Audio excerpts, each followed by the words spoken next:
ladies and gentlemen, welcome back to our fight companion. This is for UFC 325 going down in Sydney, Australia. My name is Eddie Law, part of the Cageside Press team. CagesidePress.com for all of your MMA coverage, ladies and gentlemen.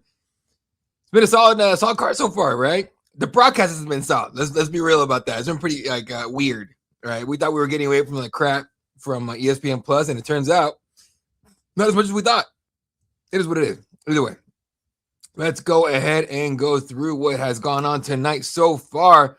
Road to UFC finals happening tonight, except for, one of them. Somebody didn't make weight, so that one got canceled. But the I believe this is the bantamweight one right here. Lawrence Louis with the bantamweight victory, split decision over Saul Grangbo. Honestly, that was a pretty good scrap. Not gonna lie, it was a lot of fun. Both guys were like throwing crazy heavy hands, but Lawrence, he's the grappler, so he took him down, beat him up a little bit on the ground, took a split decision. Although, as you can see, Ian Gary, the GOAT, for real, says he lost 1 and 3 on damage all day. All right, cool. There was some crap. There was one really blatant crap decision today. We'll talk about it in a minute. But then after that, Kichiro Nakamura with the TKO finish over Sebastian Zale. Sebastian, an Aussie, unfortunately getting his championship coronation at home spoiled. Hey, ¿cómo estás, capitán? And so that's like for him. Either way. Don Marfan, I'm a Don Marfan fan, I guess is the way to put it. Dominant victory over Sang-Woo Kim. He's in the UFC now. And of course, first fight from UFC fighter. This is the one that was weird. Kind of awfully getting the nod over Yizha. Hell no. This is home cooking, about as home cooking as it gets. That was terrible. And we got it right there. Some of the comments, UFC is rigged. That fight was stolen. He obviously lost round 1 and 3. He was getting his ass whooped. Like, he got whooped. He got whooped hard, dropped multiple times in one round, and still somehow gets a split decision. That's just crappy home cooking judging. And again, everyone wants to go back. Well, the UFC's got to do something about it. They can't. This is the regulation bodies. All right, y'all need to just chill with it. If you want to get you want to yell at somebody, whoever regulated, whatever authority in Sydney is regulating these fights, email them, okay? Because they suck. That was terrible. Anyway. After that, Jonathan McAuliffe, one of the brightest spots in the UFC right now. He's coming out of Sydney he just whooped on Obanelli in the second round. Obanelli is really good too. He's a good dude, right? But ran into a buzzsaw. Then Jacob Malkoun embarrasses Torres Finney, or I guess Torres Finney embarrassed himself. That was rough. Now I know that was a knee issue. Torres Finney did indeed. He was limping around, and I couldn't tell how bad it was. Obviously nobody knows how bad it really was, except for Finney, his team, and probably the doctor checks him out. But that was it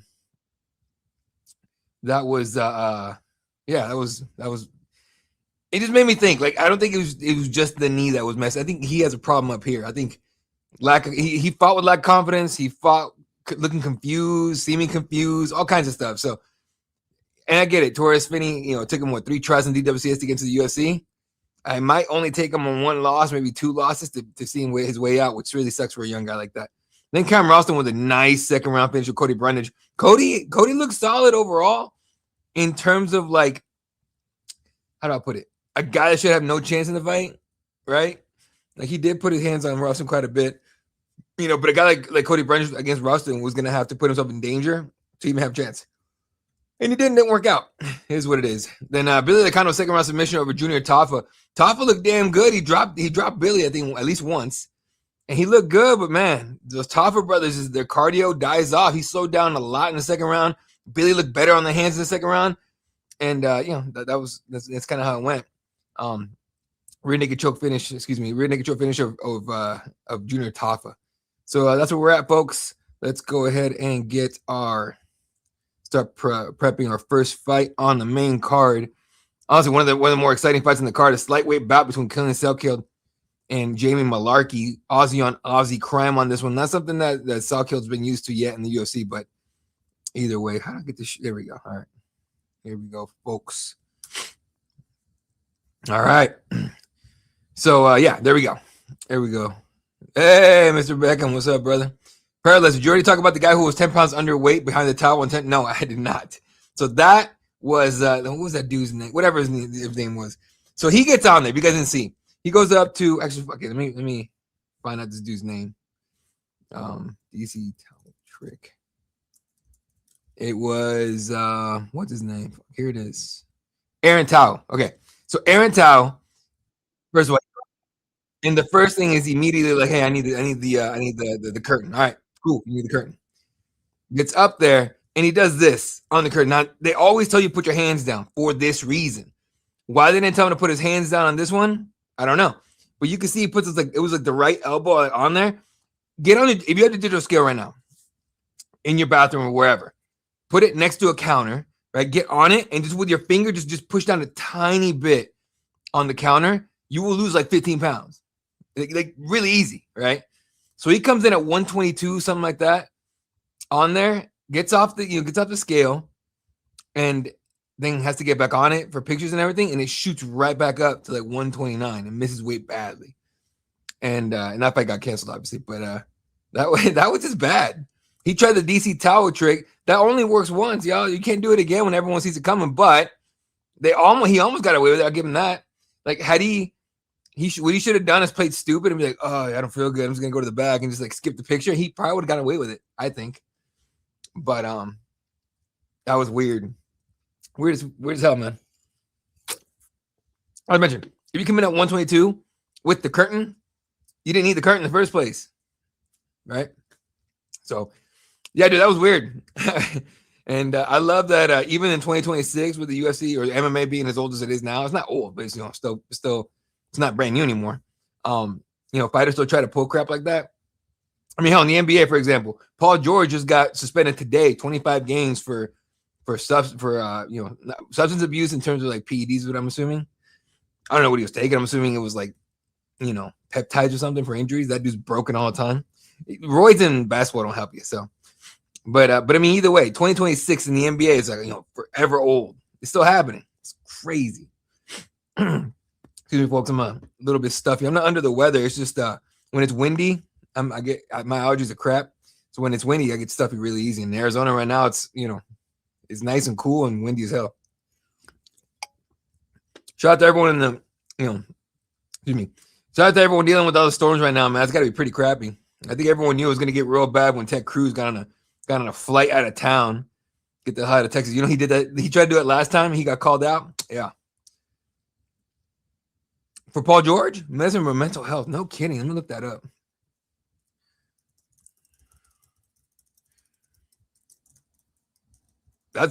Shoot. In that case, that suspension might actually save his life. Improper medication for mental health. Paul George is meant to take improper medication for a mental health issue after NBA suspension for 25 games. When he comes back, there's only going to be 10 games left in the season. Don't even come back. His quote was this: over the past few years, I've discussed the importance of mental health, and in the course of recently seeking treatment for an issue of my own, I made the mistake of taking an improper medication. Well, I want to know what it is now. I take full responsibility for my actions and apologize to the Sixers organization, my teammates, and the Philly fans for my poor decision-making in this process. I am focused on using this time to make sure that my mind and body are in the best condition to help the team when I return. Boy, is he 35 years old? Boy, you know what, man? He's gonna cost him almost $12 million. Damn, that's crazy. Anyway, I wonder what it was, dude. What do you take? Like besides weed, right? And that's not against the rules anymore. Like, what do you take that's improper medication for mental health? Like Xanax type of stuff, maybe? Like, I don't know. Is that improper in the NBA? That's weird. I did not know it was for mental health. Jesus. Well, in that case, but don't come back this season. Go get yourself taken care of, all right? You're 35. Your career is almost over anyway. You're probably not going to win a title, but, go take care of your mental health, man. That thing's going to be in your head the rest of your life, even after the NBA. That is crazy. Anyway. All right, folks, waiting on the first fight of the night. Quinlan Saul killed and Jamie Malarkey. Pull up some stats here on Mr. Malarkey first. He did take this fight on relatively short notice. It was supposed to be, let me pull up exactly who was supposed to be for Saul kills. Someone pulled out. Rongzhu pulled out. And so Jamie Malarkey steps in on 3 weeks' notice, I think it was. So, he's a bad motherfucker for that. But, all right, Malarkey coming off a decision victory over Orlando Bedoya back in September 2025. That snapped a 2-fight losing streak against Mo Rufi, who finished him at 301, and Nasrat Haqparast, who finished him in December 2023. So he's only had a fight each year since 2024, basically. So 23, he had like 2 or 3, I think, if I remember correctly. And then last year he had 1. 2024, he had 1. So clearly trying to get one early in 26 and probably going to try, if he wins this one especially, try and come back at least once or twice more, get some momentum going. Because if you only fight once a year, you're not getting no momentum going whatsoever. Meanwhile, Quinlan Saul killed. Oh, this is Ross Pearson? No kidding. Tell me I'm right. This is Ross Pearson. You guys watching right now? Tell me if this is Ross Pearson because my memory is crap. But oh, what was that? Yeah, I'm old, but my memory still works. Ross Pearson over here with Jimmy Malarkey. They have a list of stuff you can take and you can't. Yeah. Well, I know that. I'm just saying, like, I just wondering what the substance he took was that he can't take. That's pretty crazy. All right. Quinlan Saul killed. Obviously, 1 loss on his record from like he was his MMA, his professional debut. Hasn't lost since then. Has win over Donmar Fan in 2024. But in the UFC, so he came in on the Contender Series decision victory over Gage Young, then 3 victories in a row after making his debut. Anshul Jubilee finished him at 312, beat Yanal Ashmouz at 316, and then that nasty head kick finish over Nasrat Haqparast that sent him to the freaking shadow realm at UFC 321 that at the IPO card. You guys know what I'm talking about. And so now, first fight on the year against Jamie Malarkey. So also a fight, but Quinlan is the biggest favorite on this card, bar none. Like the odds are crazy. Like basically they're giving Malarkey 0 chance. So I can imagine someone's gonna be putting like some money on Malarkey in case he gets lucky, I guess. But I mean, basically we're going with a guy very athletic, good skill, really good skill set against a guy with a good skill set and a lot more experience. Kind of see what how that one's gonna go. All right, gonna check the headlines here since we got some time. Headlines. Teofimo Shakur's going on right now. No kidding. At Madison Square Garden. Let's see. Oh, they don't know. Nothing's happened yet. Oh, they got some fights already went down. So either way, I think Dana has a card tomorrow. He's not. Clearly he's not in freaking Australia, right? It's kind of wild. Do you guys think anyone in here like? Do you guys think that Dana White is tuning like kind of like disinterested in UFC now? Like he's just all in on this boxing thing? Because think about it. He went UFC hard, right? And then he brought in Power Slap, which I think most of us are like, what the hell, man? Like, really? UFC BJJ took that. Cool. I'm cool with that one. That's cool. And then he brings in boxing. And it's just like, dude, at what point do you have too much on your plate that you have no clue what's going on in any of them? Like, I've seen people asking questions about UFC, and he just deflects it because he had no idea. But then they ask him, are you kind of done with UFC? Are you kind of tuning out or whatever? He's like, no, I'm still my thing, whatever. I don't know what's going on. It feels more like he's playing like CEO in terms of like delegating a bunch of stuff. Like maybe Hunter Campbell's the one in control UFC now. Because, UFC BJJ is mostly Claudio Gadelha, if I'm not mistaken. Right? Power Slap is that one weirdo dude. And then, he's on the Zuffa boxing thing. So it's interesting. It really is interesting to see how he goes, but I feel like that might be his retirement from the UFC plan type of deal. Who knows? Anyway, let's go ahead and send out the link for the live stream once again. If you guys have friends that are UFC fans or not just MMA fans, but especially watching the UFC tonight, Zuffa Yoga is next, dude. Brought to you by probably one of his kids. I don't know. UFC Yoga, Zuffa Yoga. How do you make that competitive? Like whoever stretches better, and you got judges that had that like, well, he did downward dog or she did downward dog a lot better than she did. Like if you look at the details here, like I tried yoga one time, and it wasn't even like regular yoga. It was like DDP yoga. You guys remember Diamond Dallas Page? He had that program, and I still to this point. I was about a year and a half ago. I was like 245 pounds. I'm down at 185 now, and so I thought for sure that doing DDP yoga would help me lose weight, cut weight, whatever. And so I tried it and it didn't do anything. So then I tried a regular yoga yoga class around here and hated it. I have zero mobility, right? So you can imagine I would probably lose every whatever Zuffa yoga. Zuffa thumb wrestling I'd be down for. Because I could be like measuring thumbs, right? Like, well, he's got a 2-inch longer thumb and stuff like that. You know what I mean? Like, how do you do weight classes on that? You could get really silly with some of these ideas for real. So one of the things, and I put this on the Cageside Press Twitter or X or whatever, is this broadcast has been choppy as hell in some spots. Like during like some of the fights, I was live tweeting and I was trying to, put out what was going on, and the screen just got choppy. It was like just fuzzy, choppy, all kind of crazy. As Volkanowski was making the walk, one of 22 active Australian fighters, the guy coming out of Perth, Western Australia. But it's been a really rough debut, in my opinion, for Paramount Plus. I don't think they were ready for the kind of demand that broadcasts like these take. And they went right to pay-per-views, 2 in a row, or, numbered events, 2 in a row.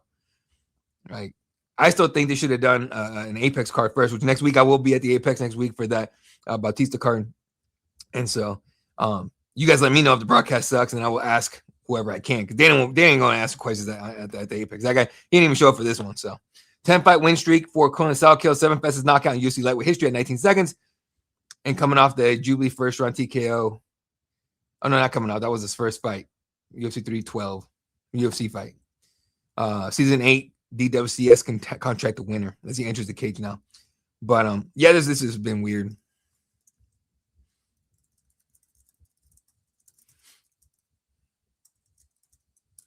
All right. Saul Kill is a plus 400 to win by decision and a minus 125 to win by knockout. God dang. Ooh, can you imagine if Malarkey wins and someone put money on Malarkey?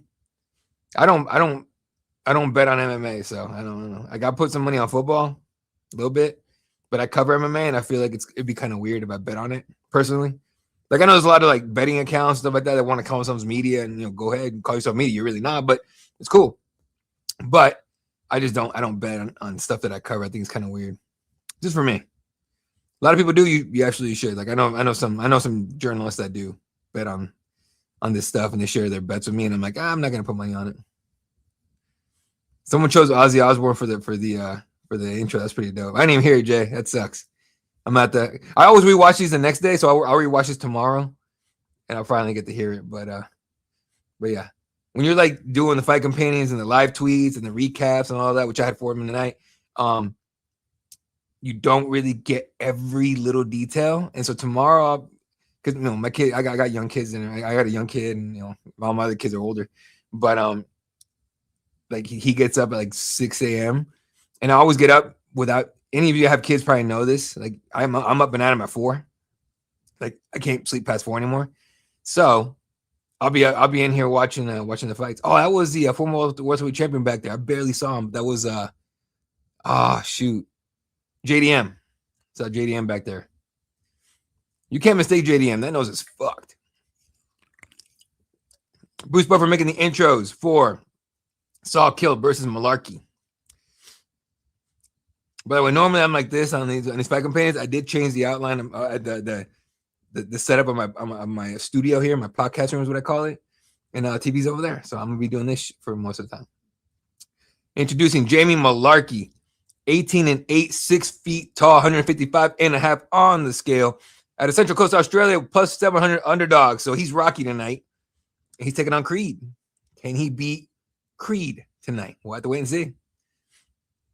Jamie Malarkey he's a tough bastard. Okay, so he shouldn't be taken out easy, right? He shouldn't be taken out easy. I think it's gonna be a lot harder fight for Saul Kill than a lot of people than the odds say.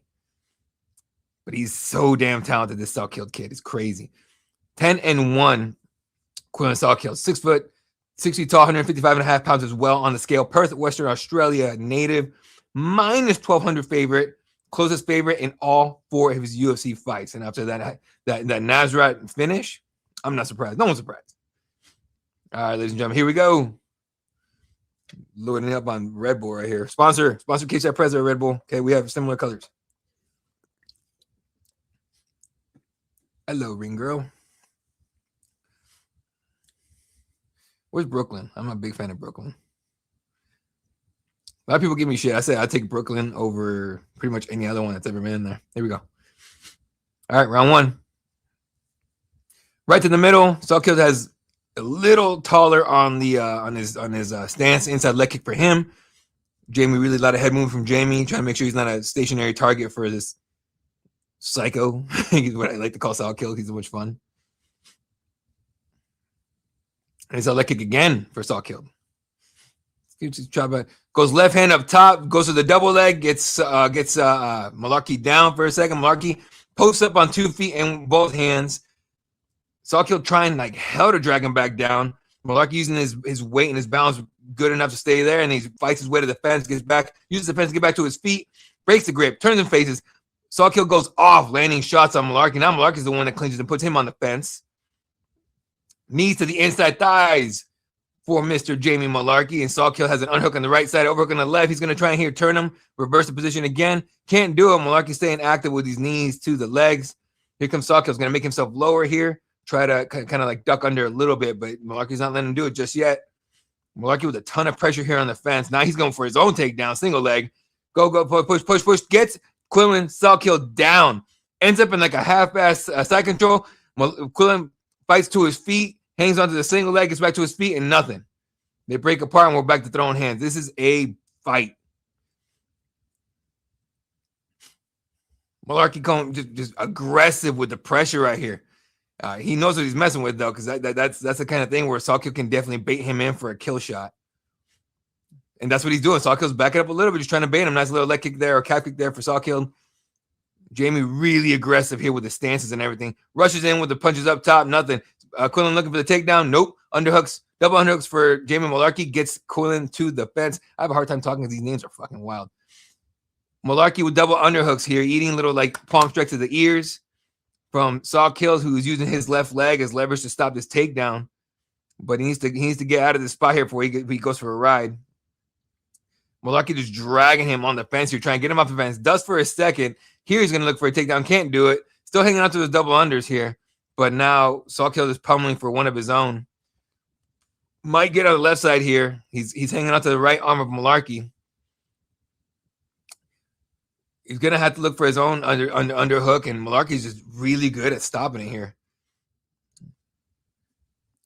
2:25 left in the round. Oh, Malarkey. Oh, Jesus. Quillen with his own trip. Lifts and dumps Malarkey. Malarkey on hands and knees here.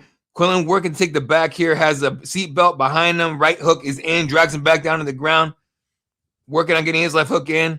Working it. Nope, doesn't do it. But either way, using that Gordon Ryan. Oh, now he's got neck crank. Heavy neck crank. Is right there. Malarkey taps. That's it. Quillen Saul Kill with yet another first round finish. He gets up on the fence here and celebrates with the Australian people. That was dope. That was a great finish. Can't even get mad if you bet on Jimmy Malarkey. That was dope.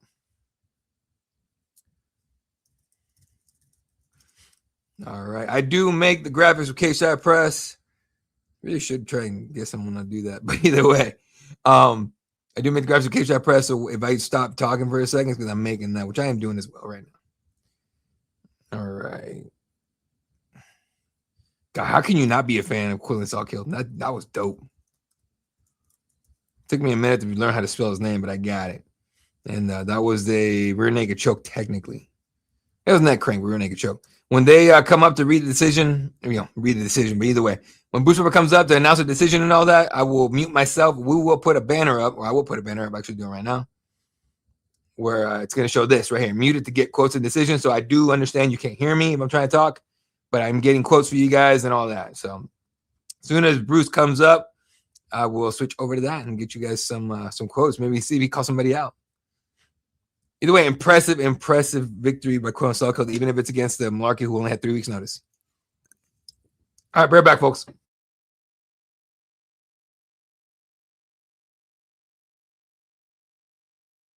Never mind, John Anik, let me know. He had 30 seconds till he read the decision. So what's next for him? Like, do you bump him up? Just throw him to the wolves? Because that to me was a good test. A very experienced Jamie Malarkey. You got to give him someone that can do something to him. Put him in danger. But I think Saul Kill could be the next Australian champ. I really do. All right, here we go, folks. Be right back.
Quinlan Sawkill, ladies and gentlemen, 3 minutes 2 seconds into the first round. Sorry, into the first round. Submission victory. That was the plus 125 or whatever it was that no one thought he was gonna get. A submission victory. So big time finish for him. Calls for his spot in the 50. He wants a top 15 guy. Damn it, give him a top 15 guy. He's earned it. Like we want to see him in trouble and see if he can fight out of it. I do. I want to see what kind of adversity this kid can handle and still win. Like, because I mean, he had the upper hand on this one while watching the fight, right? He had the upper hand the entire time. He's clearly better. I want to see him against someone that should be better, put him in some trouble, and see if he can fight out of it. So, but I'm really high on this kid. This kid's good. This kid's really good. They're doing some February 1st. I don't know. Oh, Zuffa Boxing. Okay. Yeah. What do you guys think about Zuffa Boxing? That's tomorrow's card. Jose Valenzuela and Diego Torres. I mean, if it's on and I got nothing else going on tomorrow, I'll watch it. But like, I don't know.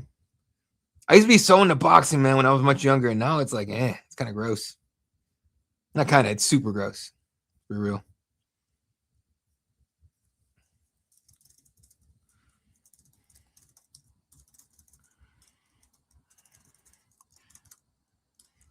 Brady on Twitter says Michael Chandler is a low-key good fight for him. That'd be a hell of a name to have on your resume, mind you. It's is it crap? Did you watch the last one? Because I didn't watch it. I just don't care. But I take it back. I watched the main event. That was crap. Colin Walsh. Like, I was a little shocked that he was so. He needs so much work. Does that make sense? I think he needs work, like a lot of work. Like, I think if you put, Walsh against like the top 5, and I don't know if he has or not, I'm just saying, the top 5 in his division, like, I think he gets wrecked. Like, that fight was not good. I don't know if he was injured or whatever it was, but it just did not look right to me. But either way. And some more commercials, folks. All right. Next fight up. I want to pull this up here. Heavyweight action. Tai Tuivasa against Towson Teixeira. Tai just seems like a guy that's fair. I mean, that's fair. Like I said, back in the day, it was fun because you had guys that were willing to go to war, right? The Hearns, obviously the Tysons, anyone that was insane enough to sign the contract against Tyson. Who else? Holyfield. Even Oscar De La Hoya was fun to watch. And who said Chavez is my favorite boxer of all time, and then Canelo, obviously number 2. And Bud is great. Bud Crawford is so much fun. I'm still a big Andre Ward fan. That dude was so good. Some people call him boring. I thought he was fun. But in terms of like watching boxing for finishes and violence, not that great. It was literally like a point fight for the most part. So yeah. But either way, I don't know. Dana's trying to make boxing great again or some shit. So let's see. Give him a chance. See if he can make it happen. I don't know if he can or not. Although changing the rules in the Ali Act is definitely going to help him. Like, at least make money doing it. As gross as it is, some of the shit. God damn it. Oh, I've got Red Bull in my eye. God damn. Anyway, that's kind of fucked up. Anyway, what did it say? Pause. Yeah, I don't know. I'm not convinced he's going to do much with it. But you never know. Hagler. Yeah. Those are always fun. I did train boxing as a kid though. My parents put me in it pretty young. And I'm told that I was good, right? But I was like, I started when I was like 4. Right. And apparently I was pretty good. And I stopped when we moved here. And I ended up playing, So back where I grew up, where I was born or whatever, like you boxed for fun. And it wasn't like heavy boxing. It was like not even slap fighting. It was like still punches, right? But you didn't hit super hard or anything. It was fun. Like in the playgrounds and shit. It was no joke. And then I got here and like nothing. And there's no one was playing soccer outside. Everything's basketball and indoor shit. So I started playing a lot more basketball. I stopped that. And then I started doing training, combat sports again. Like middle school, high school time, and then it was a lot of fun though. I still do it as much as I can, because doing all this stuff I do now, having a family, the Cardinals Daily stuff, and the day job. I got so many things going on all at once that I have a hard time just getting to the gym. So if any of my teammates are watching, I apologize. You know, I do deserve the grief I get all the time. The worst is not going to jiu-jitsu for like, and honestly, I'm not consistent at all right now. Like 3 months, and you go back and assholes act like they haven't, like, hey, what's up, man? What's your name? And I'm like, you know me. I don't know who you're talking about. Or worse, they're like, where have you been? Oh my God. Like, dude, stop it. You know, you have a life too. Fuck out of here. Or maybe you don't. You can go more than I can, but chill the fuck out. Basically, if you're a grown-ass man, you can't make it consistently to training, that's okay. It's okay.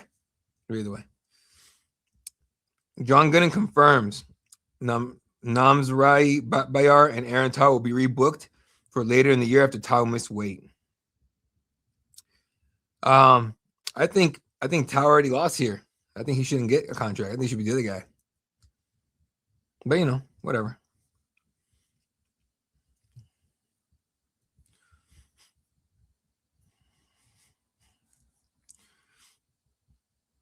I don't want to get political, but let's just say this: the shit that's going on right now politically is terrible. When does the Volk fight start? All right, so right now we are at, if you're watching right now, so just had the first fight on the main card, then this one, boom, boom, boom. I would say if I had to give you hours wise, oof. Let's say this one goes 15 minutes, and the next one goes 15 minutes.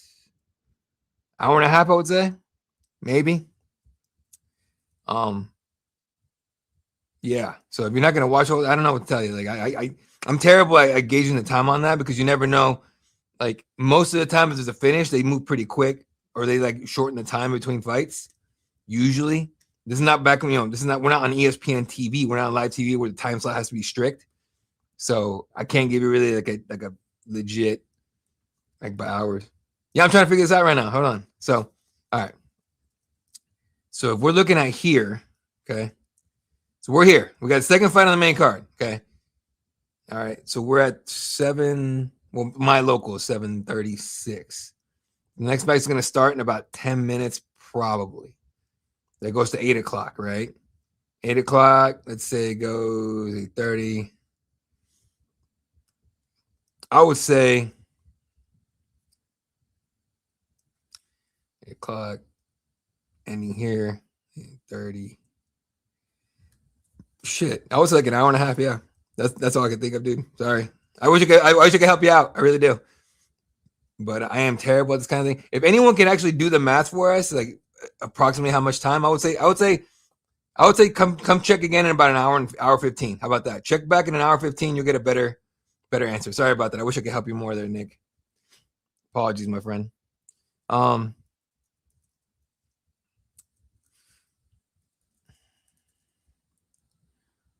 I know in boxing they say all the time, like, the walkouts are going to be around this time, and they never get to that point. So it's not the same in MMA. It's a lot quicker, but you know, it kind of depends.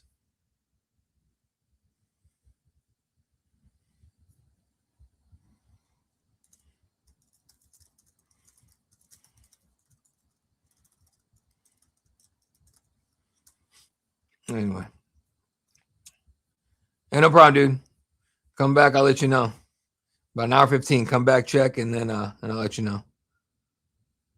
As they are, I don't know what they're doing. Hang on, let me mute myself for a second. Oh, here comes Tyson Teixeira walking out to the cage. All right. Well, since we are going to get to do it, let's go ahead and talk about these boys right here. Tyson Teixeira, tall ass dude, and spoke for a whopping literally minute 59 at media day. So that was fun. All right, coming up, a knockout loss. TKO lost to Derek Lewis at last July. But before that, finished Justin Tafa in the first round at UFC 312, coming off a Contender Series victory where he got that straight right one-handed hitter quitter against Arthur Lopez. That was violent.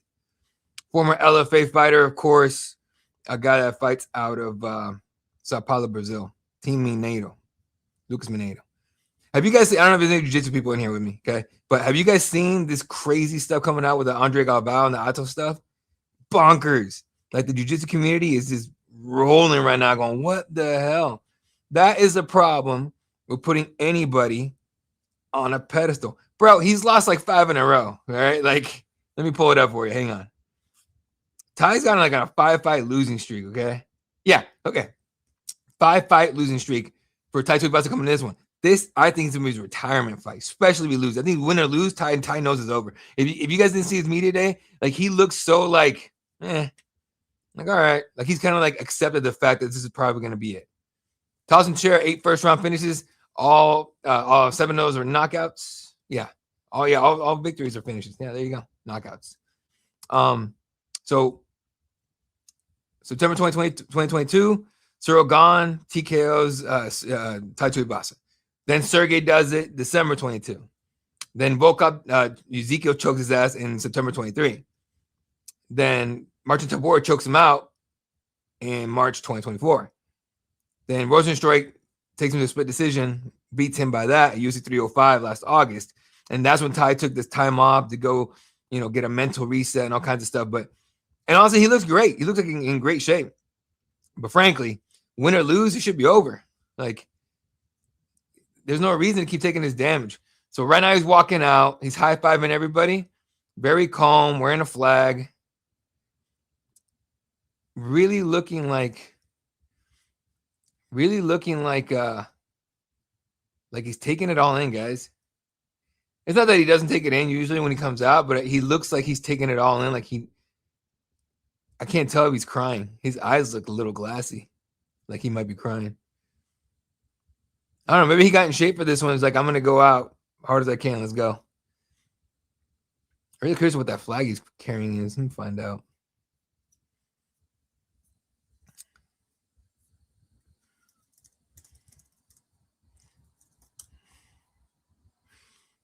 It is the flag. The Australian Aboriginal flag. I did not know that. That's pretty cool. Tai Bam Bam Tuivasa famously carries the Australian Aboriginal flag into the octagon during his walks to the cage, representing his indigenous heritage. As the first indigenous Australian to win a UFC fight, he honors his roots alongside his Samoan heritage, often wearing the flag to showcase his connection to the land and culture. The more you know. All right. Second most knockdowns amongst active UFC heavyweights at 8. Third most knockouts among active heavyweights at 7. He is plus 320 to win by knockout, and Teixeira's minus 190 to win by knockout. Come on, Ty. This is probably your last fight, bro. Do something crazy, please. I am hoping. I'm not really like a big fan of his, but I just want to see him win. Like go out on a bang.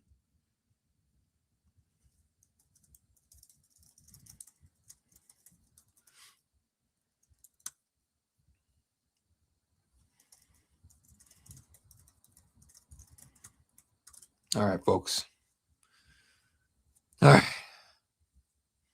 After this one, I'm going to take a really, really quick break, hit the bathroom, dude. Drinking Red Bulls and water is, you'll need to hit the head pretty quick. What you guys' thoughts on all these commercials? Clearly last week, at 324, people were pretty upset about how many there were. It was a ton, too. And, some people try to say that if you buy, like, the premium one, you don't get as many. But I don't think it's necessarily true. I'm pretty sure I have the premium one, and you still get a ton of ads. So, I don't know. Come on, now start the fights. You know what I got to do? I got to get, like earphones, headphones that connect to my TV so I can hear this, like, the fight itself. But right now, like, there's no sound in here. Tai Tuivasa, 32 years old, against 26-year-old Teixeira, 6'2". Tuivasa, 6'7". Teixeira, 265 on the scale for Tuivasa, 259 for Teixeira, 83-inch reach for Teixeira, 75 for Tai Tuivasa. Tuivasa, number 12 ranked heavyweight, number 15 ranked Tyson Teixeira, who is a minus 335 favorite. Damn. How much do you think these jackets or suits or whatever that Bruce Buffer wears cost? It's got to be expensive. Damn, this motherfucker, he's tall as hell. Tyson Teixeira, number 15 ranked, 8-1, 6'7", 259 pounds on the scale, out of Sao Paulo, Brazil, a minus 335 favorite, plus 8-inch reach advantage, gets him a 65% win rate. Damn. Well, Ty's got a hard head. Let's see what happens. Someone got to do a PSA against crappy tattoos. That's like Ty's tattoos. Those are, culture. This dude has a spider on his fucking chest. That wasn't just a jacket. I freaking bet. All right, number 12 ranked Tuivasa, 15-8, 6'2", 265 on the scale out of Western Sydney, Australia, a plus 250 underdog. Do you think Bruce Buffer kind of like Derek Jeter's girls, right? I'm pretty sure he's not married, right? But do you think he Derek Jeter's girls, like, like hooks up with them? They have to sign like an NDA, and he gives them like a gift basket on the way out, like Derek Jeter said. The rumor is that he did. I gotta hand it to that dude. He waited till his career was over to find anybody, and that's a smart way to do it. You know what I mean? Take away the glitz and glamour and the money, and find out if someone actually likes it. Here we go, round one. Terara, Tuivasa. Here we go. We're gonna get fireworks. Ooh, Tuivasa with a ton of freaking pressure here. Terara throwing mad hands and like slipping everywhere. Shooting a single leg. It's Tuivasa to the ground. Terara on top. Not at all what we wanted, but okay. Terara on top, laying the left hands on Tuivasa. Tuivasa fighting like hell to get back up. Doesn't normally do that. So most of the time he kind of accepts the position. But Tuivasa eating big lefts. Not clean, but still eating them. Tuivasa trying to get back to his feet. His right leg is trapped in between the legs of Terara. And he's eating punches, so it's making it really hard to get back up here. Terara doing pretty well here to keep him in place using his weight and his leverage. And now he has a body lock from behind here as Tuivasa slowly getting to. Well, now he's on two hands, a knee, and a foot. This is the longest fight of Terara's career so far, or UFC career. 36 seconds and counting. What the hell is MMA, guys? God damn. Still same position, still same action. It's really hard to get. Oh, here we go. Tuivasa to his feet. Tuivasa trying to spin out of here. Terara trying like hell to get him back down. Tuivasa needs to use his center of gravity. Oh, eats a nasty knee to the body. Ugh.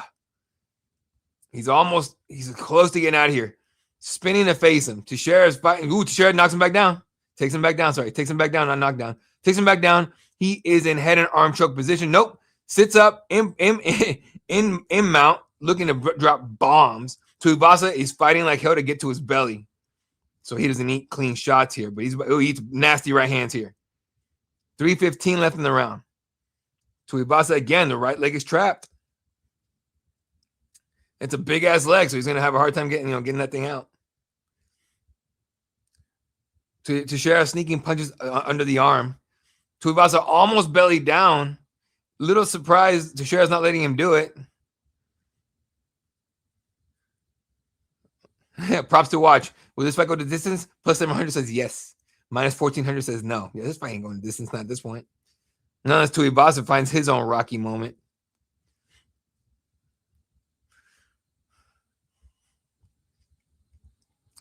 Terara very lovingly just hugging here. Just kidding. Oh, man. Nothing's going on here. There we go. Left hand there from Terara. No little back elbow, nothing from Tuivasa or nothing. Oh, Terara sneaking in some elbows from behind her. Now he's looking for the neck. Terara looking for the neck here. Tuivasa made a bad mistake putting his right arm up like that. But now he's eating elbows from the left side. But he has a hold. Now he has a hold of Terara's right arm. So, at least he has one weapon locked in.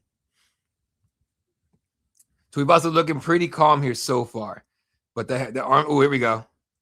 More right hands from Terara. Tuivasa trying to get his back on the fence here at least. And Terara's doing a really good job of just keeping him in place. And then landing right hands and elbows. Fuck, that hurt. Now he's looking for the neck. Left arm, looking for the neck. But again, Tuivasa's not belly down. Let him go belly down if you want that rear naked choke, bro. If he goes for the choke right here, he ain't getting it.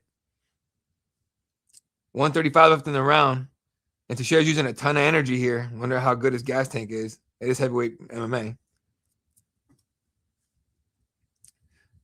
Tuivasa is still looking pretty calm here. He's just defending. There's not a lot happening here. He hasn't taken much. He's taking shots 100%, but he's not like damaged just yet. Like you can't see nothing on his face here. Again, Terara just landing right hands.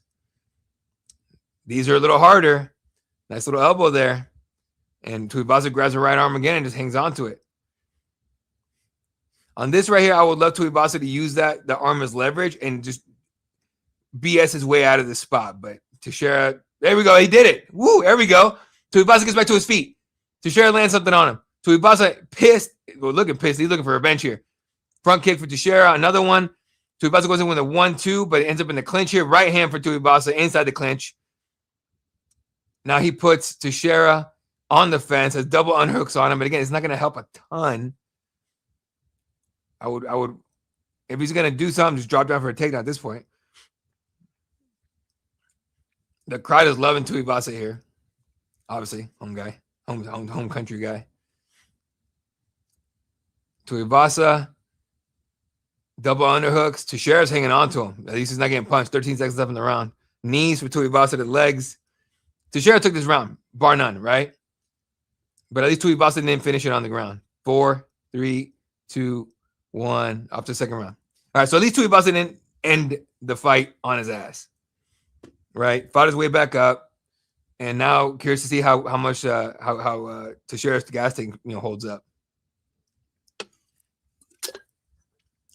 Mind you, like on the ground, right? Grapple, especially heavyweights. I can't tell you about lower weights because I've never competed at lower weight, but I haven't competed at heavyweight plenty in jiu-jitsu anyway. And others obviously, but jiu-jitsu specifically heavyweight. Yeah, like you could have someone with the same weight, right? And it doesn't mean you can get them off you. Like it still sucks as a heavyweight to have a heavyweight on top of you. The worst part to be in, the worst place to be in a heavyweight fight is under the other motherfucker because it is hard to get a fat dude or a big dude off of you. You guys watch this Landman show? They're doing the commercial for it right now. I watched a few episodes. It's pretty damn good.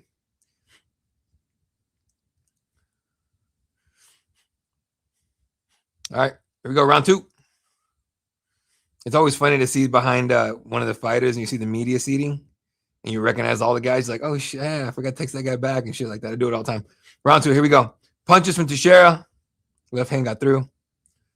Tuivasa looking for the right hand, but again, it's too far out. He's having to deal with that reach deficiency. It's going to be hard to do.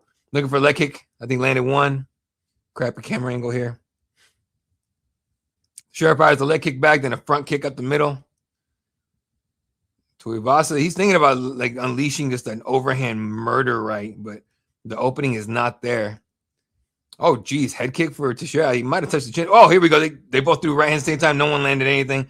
Uppercut there for Tuivasa. Teixeira doesn't look very fresh. Tuivasa doesn't look very tired. Oh, spinning back fist from Teixeira hits nothing but oxygen, but Tuivasa didn't do shit with it. Comes in, lands big shots on Teixeira. A little right elbow at the end of that one right there. Looking for the shot to the body. Can't get it. Teixeira pushes out with his left hand. Then body kick behind it. Teixeira, so he's threatening that body kick instead of eats a leg kick. But Teixeira's threatening the body kick just with the hips. If you see his hips going like this, oh, nice little body kick there. And he eats the left hand, I think. Straight left for Teixeira. Eats a leg kick. Tuivasa is hanging with him right now. Another leg kick there for Teixeira.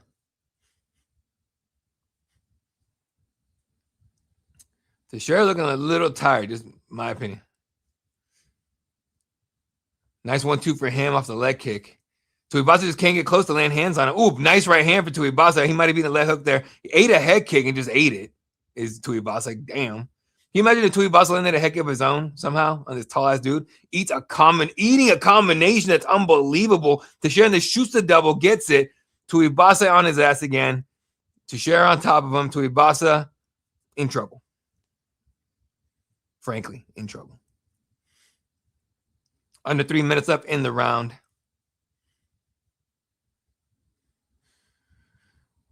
Teixeira trying to get his legs out from under, gets to his knees. Needs to drop his weight right here, like heavy. Gets to his feet, but Teixeira returns him, got the single leg. Now Teixeira skips over to the other side, trying to get right back to half guard. And we're stuck here again. That's fucking awesome. So Tuivasa's corner looks pissed.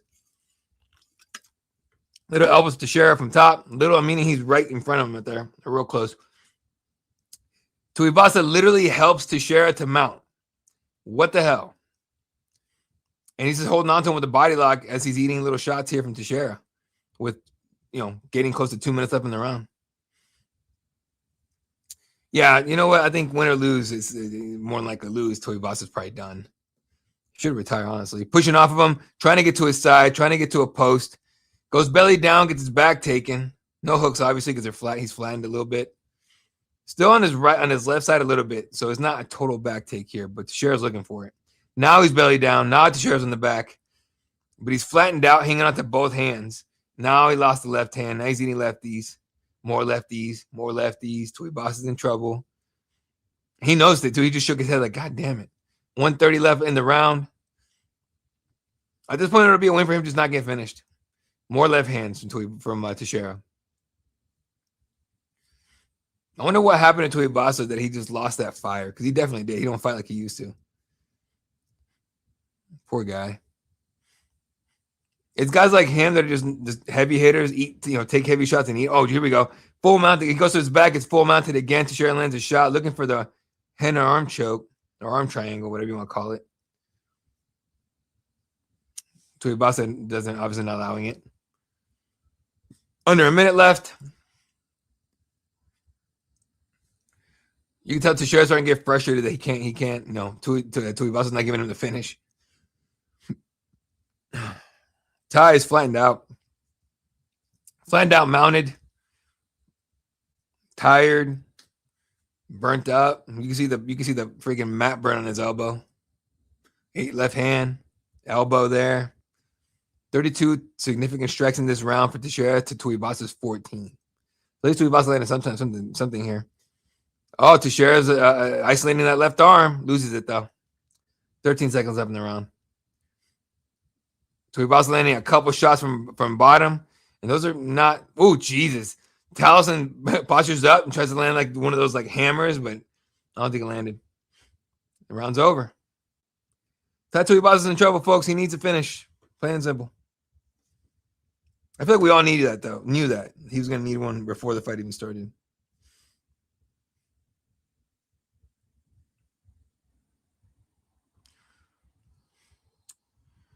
Tuivasa in the corner. Looking incredibly discouraged, for lack of better. This guy want to make this guy seem bad. Man. Taliesin landed a nasty right hand on him. Just the height and length difference is just too much. Tuivasa can't do nothing with it. Like this last round is going to be Tuivasa's like kind of only chance, right? He's got to come out like a batter to hell. Give it, just hitting all gas, no brakes type of deal. Just will it happen? Who knows? Teixeira used a ton of energy in those first 2 rounds. Like maybe that's Tuivasa's Ty's strategy, right?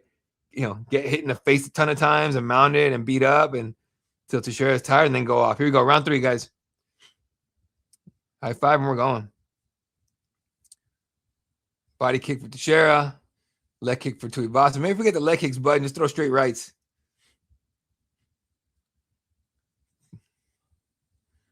Shots to the body from Tuivasa. Teixeira's definitely slowing down. He's throwing.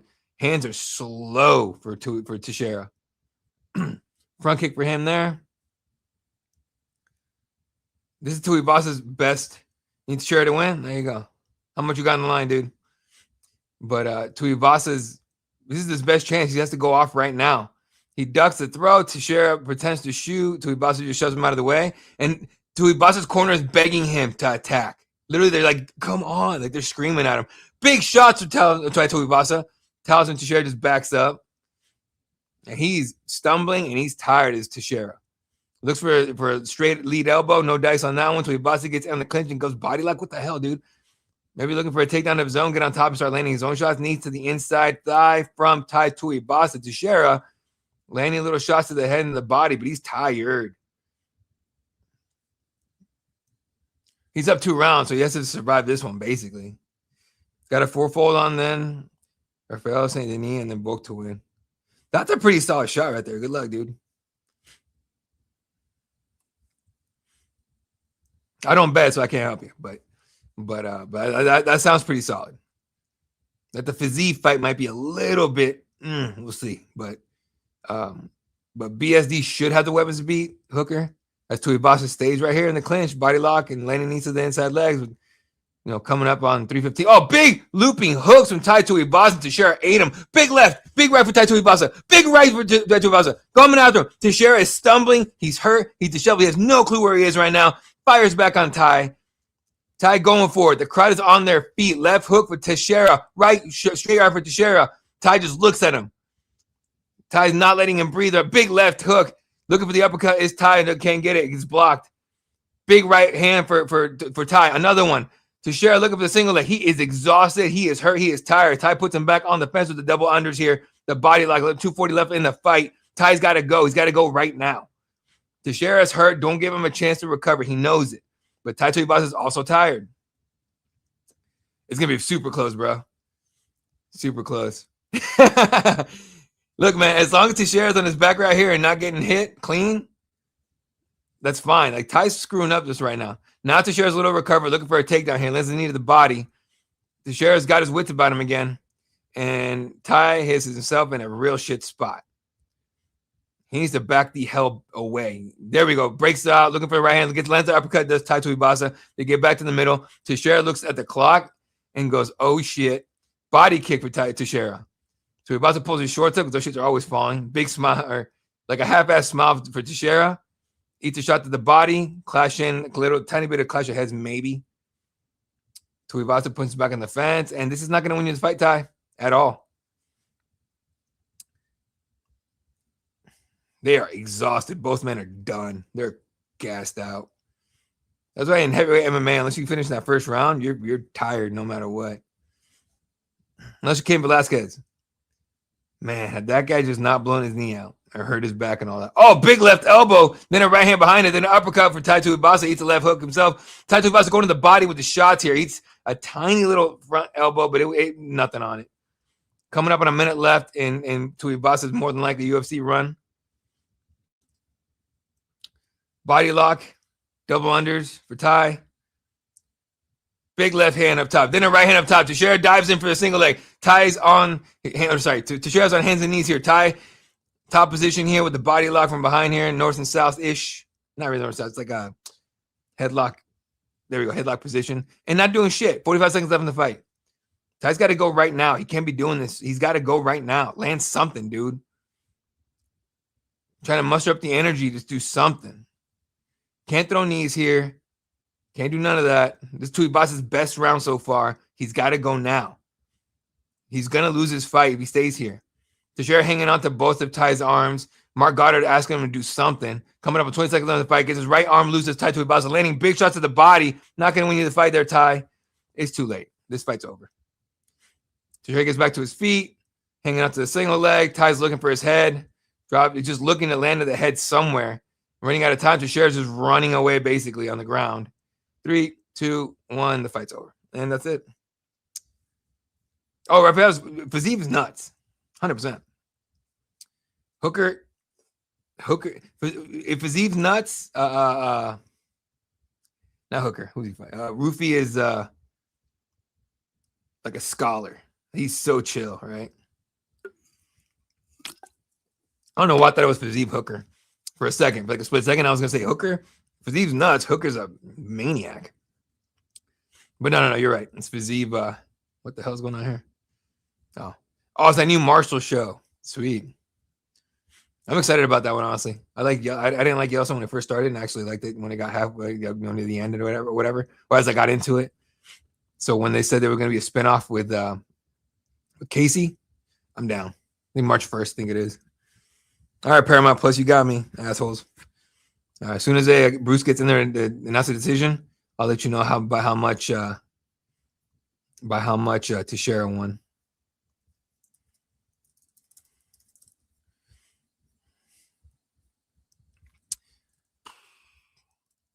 Man, rough night to be Tuivasa, but there's no way he doesn't retire tonight. If he doesn't retire and he just continues to fight, just go to dirty boxing or, or you want to get crazy and catch a friggin' body, go to bare knuckle. All right, we're back, folks.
Towson said not much at all, as usual.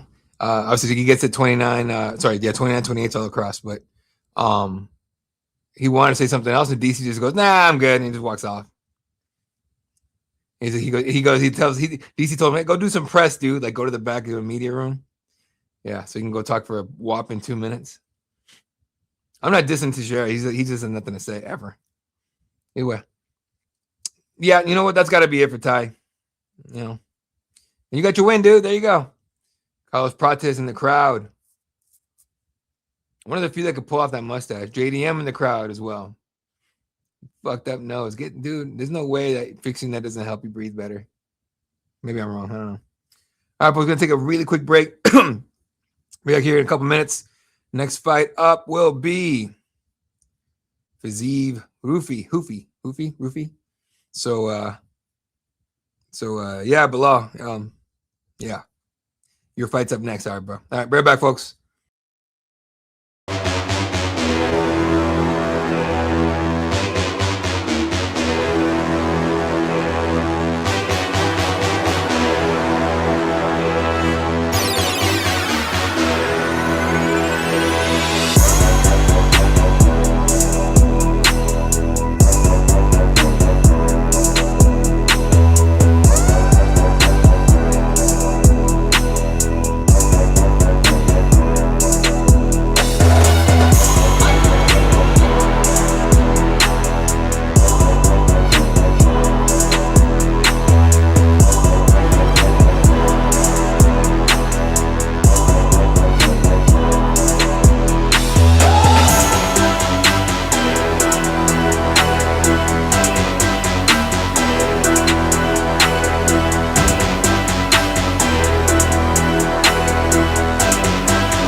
Okay, what the hell was that? Did you guys see that?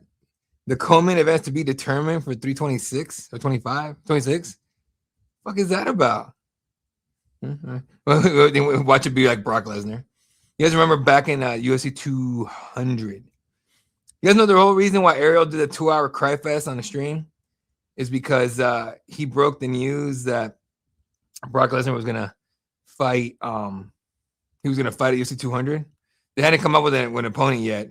The opponent ended up being Mark Hunt, but he 326. Okay, so 326.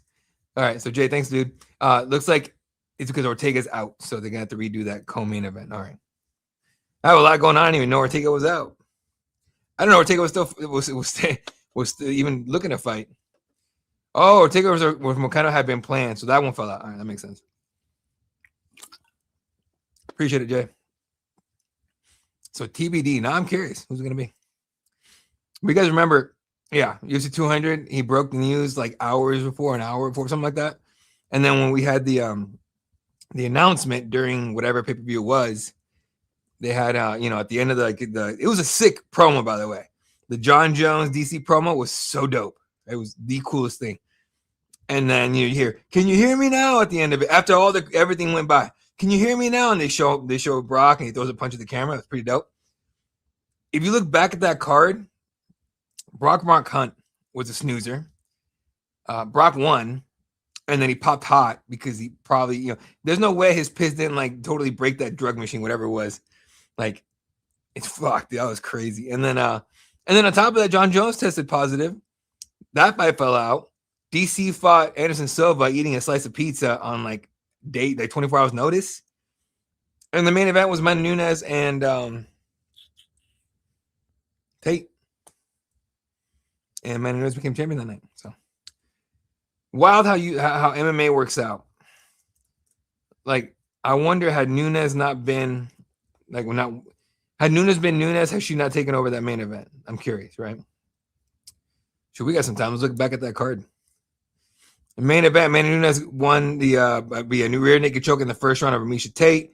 And then Brock Lesnar and Mark Hunt got overturned to no contest because Brock Lesnar, popped hot for everything. DC won a decision against Anderson Silva, and that was a wild one. Anderson Silva hurt him a little bit. You guys remember that fight? Silva had him a little worried, so much that DC had to wrestle quite a bit. And Jose Aldo, that's right, Jose Aldo won a decision against Frankie Edgar, interim featherweight champion.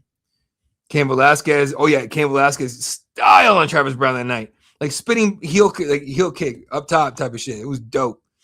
Juliana Pena took Ken Zingano out decision as Mo Rufi making his walk out to the cage right now. Calvin Gastelum beat Johnny Hendricks. Jeez, Johnny Hendricks at 170 was super small. Johnny Hendricks couldn't make heavyweight at this point. Cheetah Dillashaw beat Sun Sao. Sage Northcutt was still fighting UFC over Enrique Martin or Marine.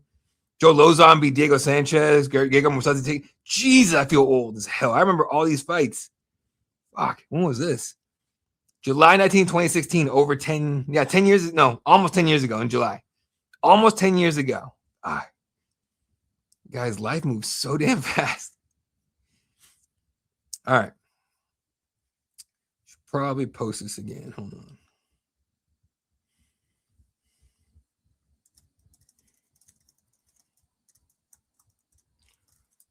All right. As Mo Rufi gives his teammates hugs and stuff. John Silva unfollowed Rufi because Rufi was training with Volkanovski. And people were like, "Oh, it's so dumb." No, it's not dumb. Like, Silva wants to fight Volkanovski, if I'm not mistaken. So, I mean, obviously.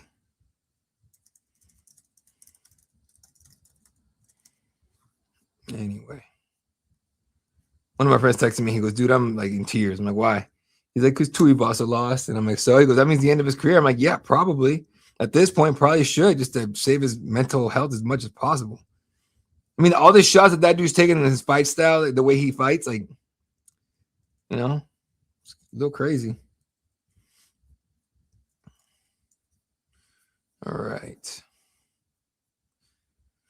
Just an update, if you happen to be an Arizona Cardinals fan, we still don't have a head coach. Don't ask. I've had people ask me all the time. I do coverage of the Arizona Cardinals for Cardinals Daily. It's a daily, daily 15-minute show about the Cardinals. That's it. So if you're a football fan and want to watch that, check it out. Just follow me on Twitter at Elout32 and you'll see the links on there. Fazib making the walk to the octagon. Let's go ahead and preview these guys, right? I should start doing that for Cageside, honestly. Those 15-minute videos, just like updates, maybe shorter. Who knows? All right. Let's see. All right. Fiziev, 13-4 out of Kazakhstan, fighting out of Phuket, Thailand, which is where people go to juice and not get caught. Just joking. Kind of joking. Excuse me. Coming off the decision victory over Ignacio Bahamondes, which I was kind of surprised about. Before that, lost, I think, 3 in a row. I mean, 3 in a row, but none of them were like bad losses. Lost twice to Justin Gaethje. I mean, that guy just beat the brakes off of Patty. And then lost to Mateus Gamrot because I forgot he injured his leg, but I forgot exactly what he did, right? But he has wins over, Rafael dos Anjos, Brad Riddell, King Green. God, Brad Riddell was a dog when he was fighting, man. Jesus, you guys need to get on this. I guess Paramount Plus has old fights on there. Start watching some old fights. You'll see some bangers. He has a win over Renato Moicano, Mark Diakis, Alex White. Man, all these names are crazy. Magomed Mustafayev. Jeez, Magomed Mustafayev. He's still fighting? Magomed Mustafayev had 1, 2, 3, 4, 5 canceled fights. He said, screw it. I'm done. That's crazy. All right. Hasn't fought since 2020. Since 2020. Lost to Brad Riddell. That's crazy. So the MMA history it's weird because, I mean, this is a weird way to put it, okay? But, hey, Tank, what's up, brother? It's been a minute. Marty is on the White House lawn. Not happening. That'd be cool. Actually, it might happen. I take it back. It might happen. Can you imagine if Islam Makhachev wins that fight? Like, with the temperature of the country the way it is right now, you might actually have these like weirdo riots and shit. No, I'm not gonna say there'd be riots or whatever, but it'd be kind of crazy. Kamaru Usman against Islam Makhachev and Islam wins. Like, you know what I mean? Like, like I said, with the political climate of this country right now, it would be the weirdest. Like, I think it would be the weirdest fight reactions ever. But who knows? I don't even know if we're gonna have a UFC White House, to be honest with you. If you saw some of the shit that came out today, you know, like if you're Dana White, do you really want to be selling? You know, do you really want to do that on somebody's birthday whose name's all over a certain list with some allegedly pretty gross details? Who knows? I don't know if that shit's true or not. I haven't seen the list myself, so I'm not gonna sit here and tell you guys that the shit's 100% true. But if it's proven true, damn. 32-year-old Rafael Fiziev against 29-year-old Mo Rufi. 5'8" Fiziev against 5'11" Rufi. 155.5 pounds on the scale for Fiziev. 155 for Mauricio. 71.5-inch reach for Rafael Fiziev. And 75-inch reach for Mo Rufi, who's number 14 ranked against the number 9 ranked Fiziev.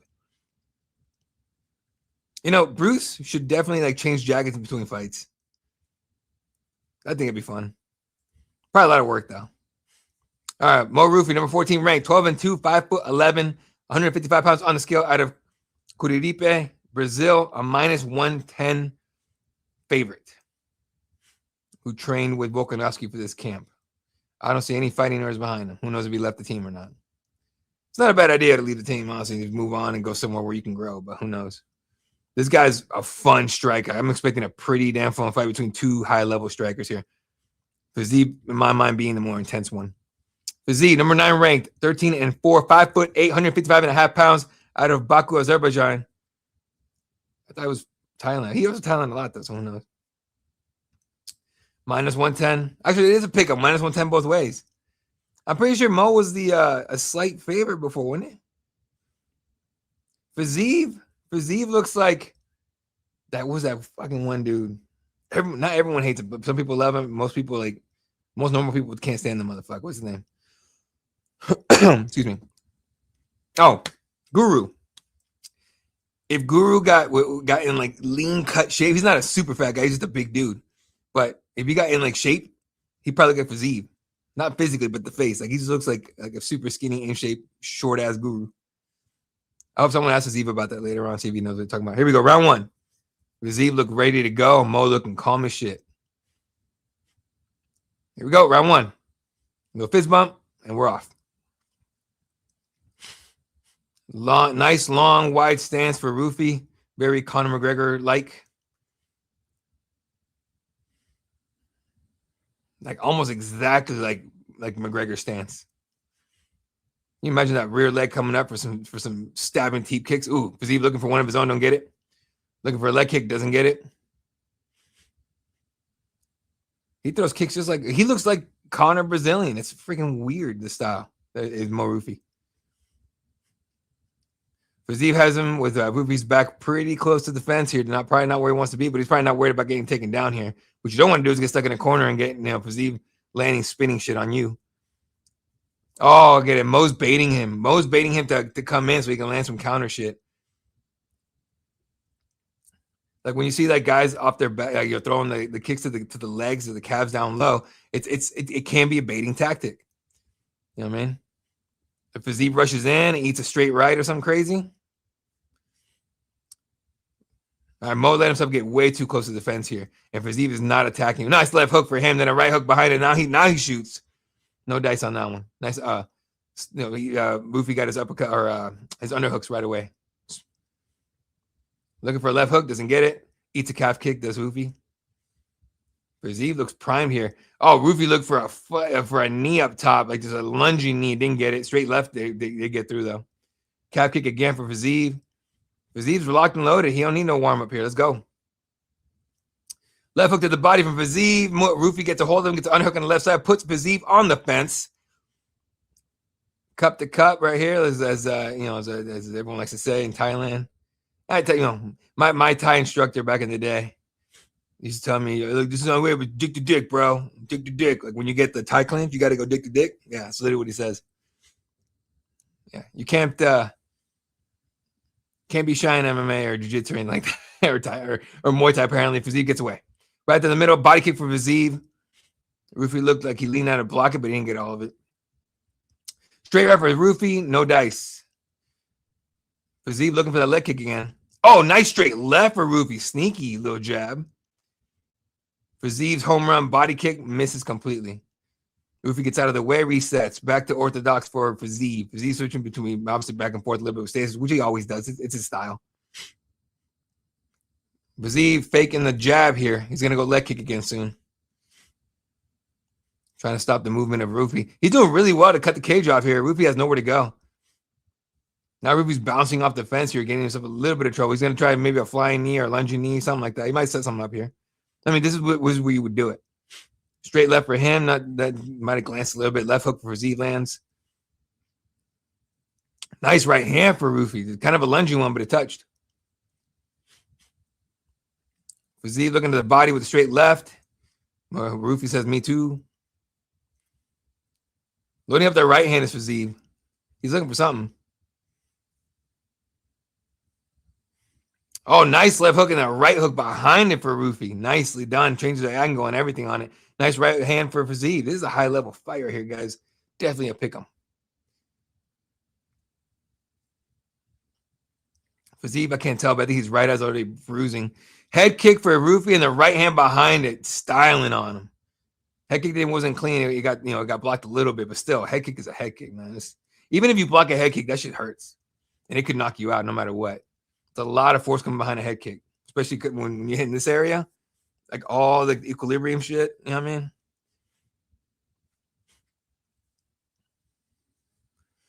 So nice. Another straight left for Rufi. Does he even see it coming? Fiziev fakes like he's attacking. Fuck, a home run right hand for Rufi, misses everything. Oh, Rufi trying some combos here. No dice on those. Straight left. Fiziev literally just gets out of the way of that straight left. Right hand to the body from Fiziev.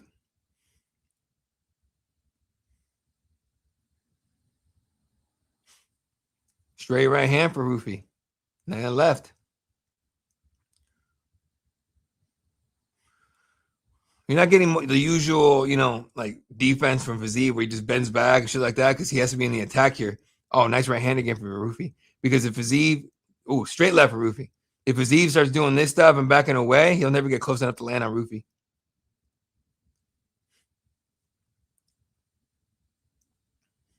And round over. All right. Excuse me. Weird round. Not weird, but not weird.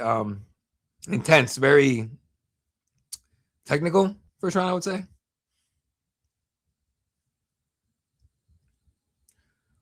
Rufy looking calm in the corner. See, replay showing that body kick was clean from Fiziev. Probably his best shot of the round, honestly. Wow. Fiziev landed a right hand right where you want it, right behind the temple, and Rufy just ate it. Head kick. Okay, the head kick got through for Rufy. That was nice. He did a head kick and then a right hand right behind it. This is high-level striking, y'all.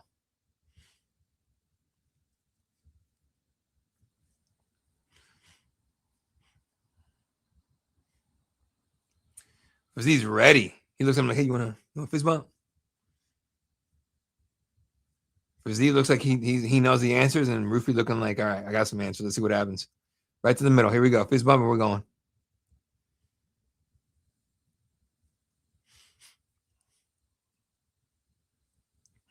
Body kick for Fiziev. Tries a head kick, no dice. Oh, straight left for Rufy was nicely set up.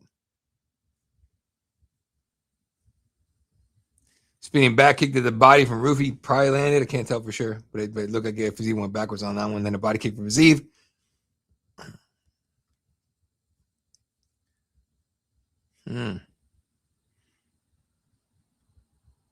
Another body kick for Fiziev.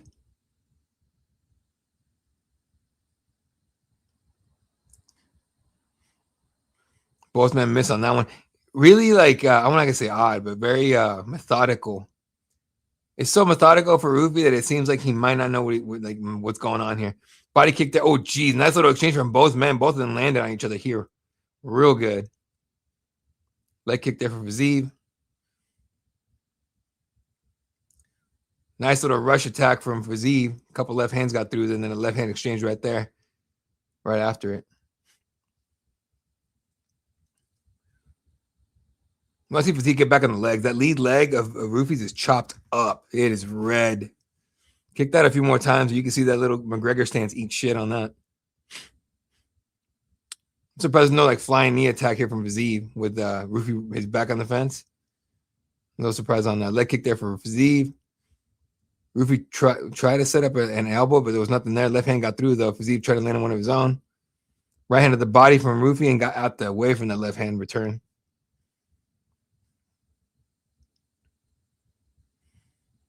Coming up on 3 minutes up in the second round.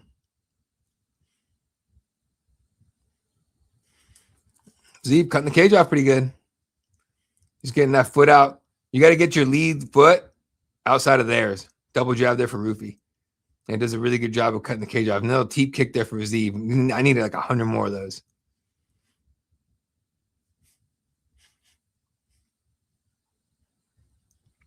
Right hand for Rufy. Fiziev just keeping him on the fence, landing jabs on him. This might be the time for those spinning. There it is. He did it. Spinning heel kick for Fiziev. I was like, this might be the time for it, and he beat me to it. Damn it. And he landed it too. It didn't, knock him out, but it was pretty nice. Rufy did use it as an opportunity to get the hell off the fence, though. Back to the middle, and Fiziev's landing jabs. So is Rufy, by the way. Leg kick there for Rufy. Straight the right hand for him. His heads are so damn low. Right hand at the body from Fiziev. Fiziev tries to rush into clinch. Rufy gets the hell out of dodge. 2 minutes left in the round. The straight left for Fiziev.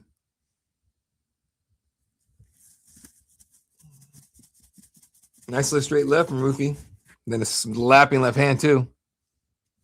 It's like very you go, I go right here. I'd like to see a little more of a war in this one, but no. Right hand, Jesus. Right hand and the right little back fist from Rufy off of that. And then left hook. He's throwing hard right now. Body kick from Fiziev. Rufy's throwing with some stank on it now. I guess if he sees like a super clean shot, he'll throw it as hard as he can, but Fiziev's not getting hurt.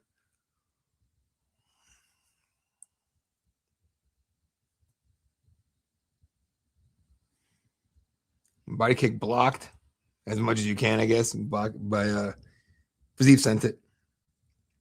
Nice straight left again from Rufy. Fiziev's is not seeing it or whatever it is. Another straight left. Fiziev's eating nasty straight left hands. Big right hand lands for them. Fiziev is hurt. Fiziv's rocked. Fiziv's dropped. Rupee going off. Throwing heavy shots, heavy right hands to the head of Fiziev. Fiziev trying to grapple. He's trying to find out where the hell he is. He don't even know if he's in Sydney anymore or Thailand. Big right hands from Rupee. Rupee on the back, landing big shots from behind here. More. Right hand, left hand, right hand. Fiziev back to his feet. Tries to block it. Spins to face him. Dodges the right hand, eats another one. He's on his back, and this is the end right here. Right hands. Mauricio Rupee with the TKO victory in the second or third round, whatever that round that was. Third round. Damn. That was nice.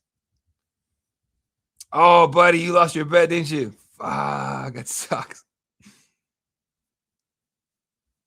Damn, that's a shitty way to lose your bet, dude. Ugh. Sorry about that, my guy.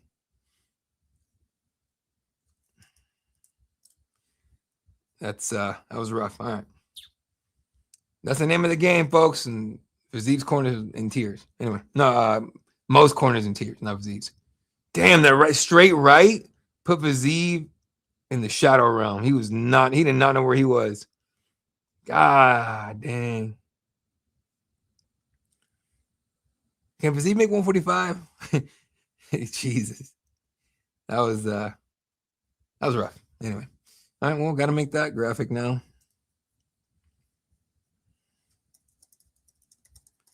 Maybe that's what I should do, like recaps of super old cards. I don't know why I popped in my head right now.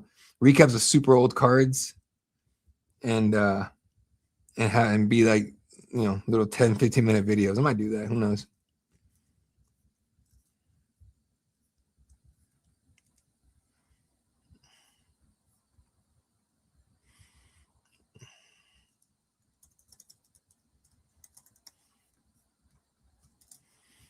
That was nasty.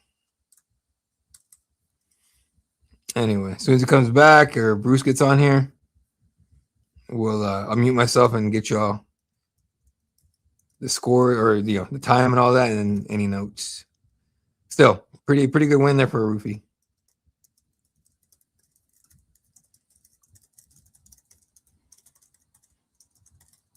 And he got the finish. Like it didn't look like we were gonna get a finish in that one. So I did think Fiziev was gonna pull it off, but here's what it is, y'all. Here's what it is.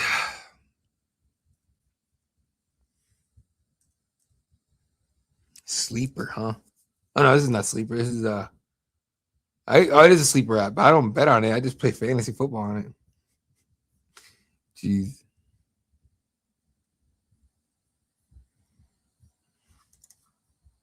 All right, right back, folks. Here comes Bruce.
At the end, he goes, Aussie, Aussie, Aussie, oi, oi. So, all right, review by second round TKO. Very heartfelt message, what everyone does, Jesus, this and that and the other. But he, apparently his brother took his own life. So he gave him a message like, find Jesus, he'll save your life and all that. And it's, it's a great message. Like, there's a lot of that going on, obviously, in this world. A lot of people don't see a way to happiness, a way to, peace, a way for peace, all that. Everyone's fighting a demon. Everyone fight. That's why I always tell people, I'm like, don't be an asshole, dude. Everyone's fighting a battle you know nothing about, right? Everybody's fighting a battle you know nothing about. So, just don't be a dick to people. It's bottom line. But anyway, TKO victory there. Fiziev looking incredibly depressed, so hopefully he's okay. But it's a rough one to lose, man. We had someone coming in here asking if win Fiziev. He did not. Sorry. TKO. Second round TKO for Mo Roofy. All right. We got 2 left. 2 fights left. Dan Hooker, Benoit Saint-Denis is up next. Oh, boy. Anyway. All right. As it's showing Dan Hooker warming up. So somebody asked me last week, if you guys know, they introduced the new lady at the desk for the UFC, whatever you want to call it. Karen Bryant actually announced that she's not moving ahead with the UFC on Paramount. So Karen Bryant on her social media said, she put up a video saying, I just want you guys to know that after 14 years, my time at the UFC desk is over. I am not moving forward with them in the Paramount era, but I had an incredible time over the last 14 years. I've gone to see and do some incredible things. I do want to thank the people that I work with who work so hard to put the shows on. I always want to thank the crew who gets there before we do and stays after, and all they do is work hard to make us look good. So I really do appreciate you guys. But I have had so much fun over the last years. I will say the thing that I'm going to miss most is BSing and shooting the crap with my fighters in the room beforehand before we go on the air and all that stuff. So to that end, Rashad Evans and I are still going to be keeping the band together. We've kind of revived. What had happened was we'll be talking about MMA. But listen, I've been doing this for so long. I started combat sports with Showtime Championship Boxing in 2006. So I've been doing this a very long time. I'm not stopping, so you can still find my stuff on YouTube. I got the MMA YouTube, which is YouTube at Karen Bryant. So she's starting a second YouTube channel called the K2B2 channel. So basically, she's going full YouTube. She goes, yeah, it's a bummer. I had such a great time, and I want to thank all the fighters for their candor when they sat down with at the desk. Hard to believe in 14 years, but, all good things have to come to an end. That's it. Thank you for being there for me, folks, and I'll see you around. Yeah, a lot of people were asking and trying to find out if Karen Bryant was going to go ahead and keep them staying on their desk, and they clearly weren't. So, and that sucks. I like a lot of things I like to keep the same, but I like when they replaced fuck, what's his name? And here we go. What is his name? Michael Goldie. They just replaced Goldie. He a lot of people pushed back on Anik, and everyone wanted Goldie. And now no one really remembers Goldie very much, right? Was he a silly butthole? Like, yeah, he was a silly guy, 100%. He was silly, right? But he's lighthearted, right? He said plenty of weird shit, 100%. And so, John Anik is probably more professional, but man, like, sometimes, like, I do want to keep the old things old school, right? Just like for nostalgia's sake, I guess. I don't know. But anyway, it'd be cool if they brought back Goldie for like a show just randomly. Like if John Anik couldn't do it and they couldn't get anybody else, like just call Goldie for one show. They had Goldie on the GFL draft show. Remember, you guys, that never happened promotion? Yeah. It was wild. All right. We're back here in a minute, folks. I got to go get a drink of water, and then be right back here for the co-main event. Dan Hooker against Benoit Saint-Denis. Be right back.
All right, back to it, ladies and gentlemen. Co-main event of the evening: Dan Hooker against Benoit Saint Denis. Benoit or Benoit? I think it's Benoit, but either way, I'm not French. I don't fucking know. Anyway, but no, I'm just kidding. It's Benoit.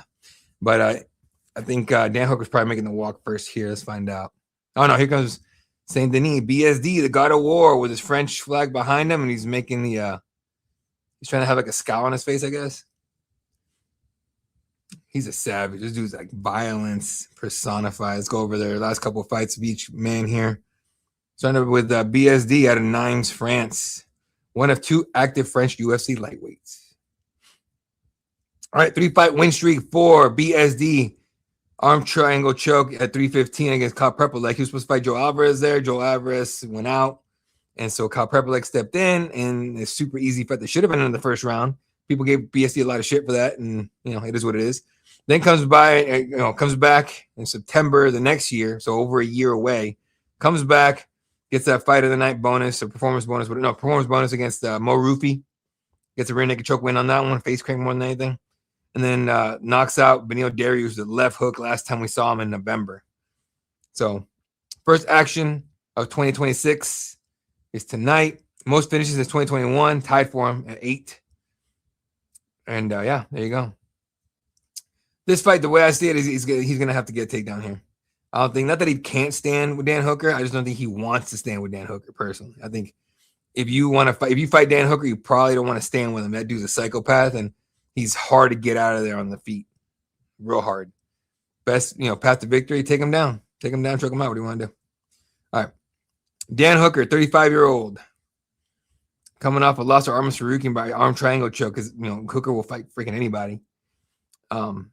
Last November. Before that, first action was that fight. Ooh, why did that fight get canceled? Hang on. Oh yeah, Hooker broke his hand before he fought. He was supposed to fight Justin Gaethje at UFC 313. That would have been a freaking banger.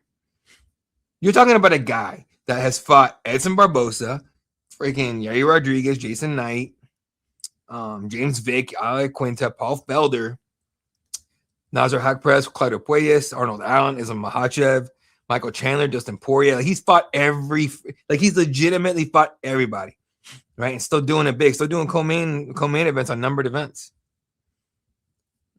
It's a good thing. Let me see what song he's walking out to. 1 second, folks.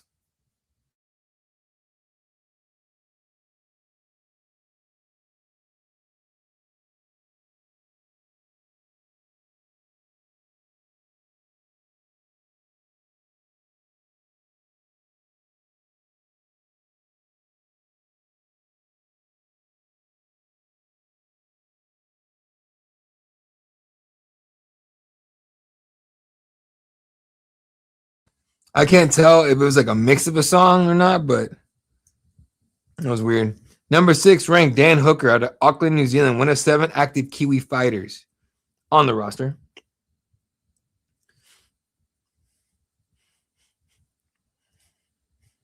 It's funny, like, no one talks about this, right? But one of the requirements, and I call it a requirement because it's a freaking requirement. One of the requirements for fighters to get to the UFC is they have to have a strong social media presence. I think that's a load of shit, personally, right? But it's true. Like, even though the promoters should do their job and promote the damn fight, like, it's on the fighters to promote themselves, which is kind of weird. Either way, yeah. So you need to have a strong social media presence, and Dan Hooker has a solid one. 7th most knockdowns in UFC lightweight history at 8. One of 8 fighters in UFC history to earn knockouts using 4 different techniques: elbows, kicks, knees, and punches. Finished 18 of 24 wins. Nice. So basically, he's got to stop the takedowns, right? If you guys can see right here, Michael Bison's key to victory. Stop the takedowns, use reaching range. Yeah, like I said, don't get taken down. Crack this dude repeatedly. BSD, take his ass down. That's it.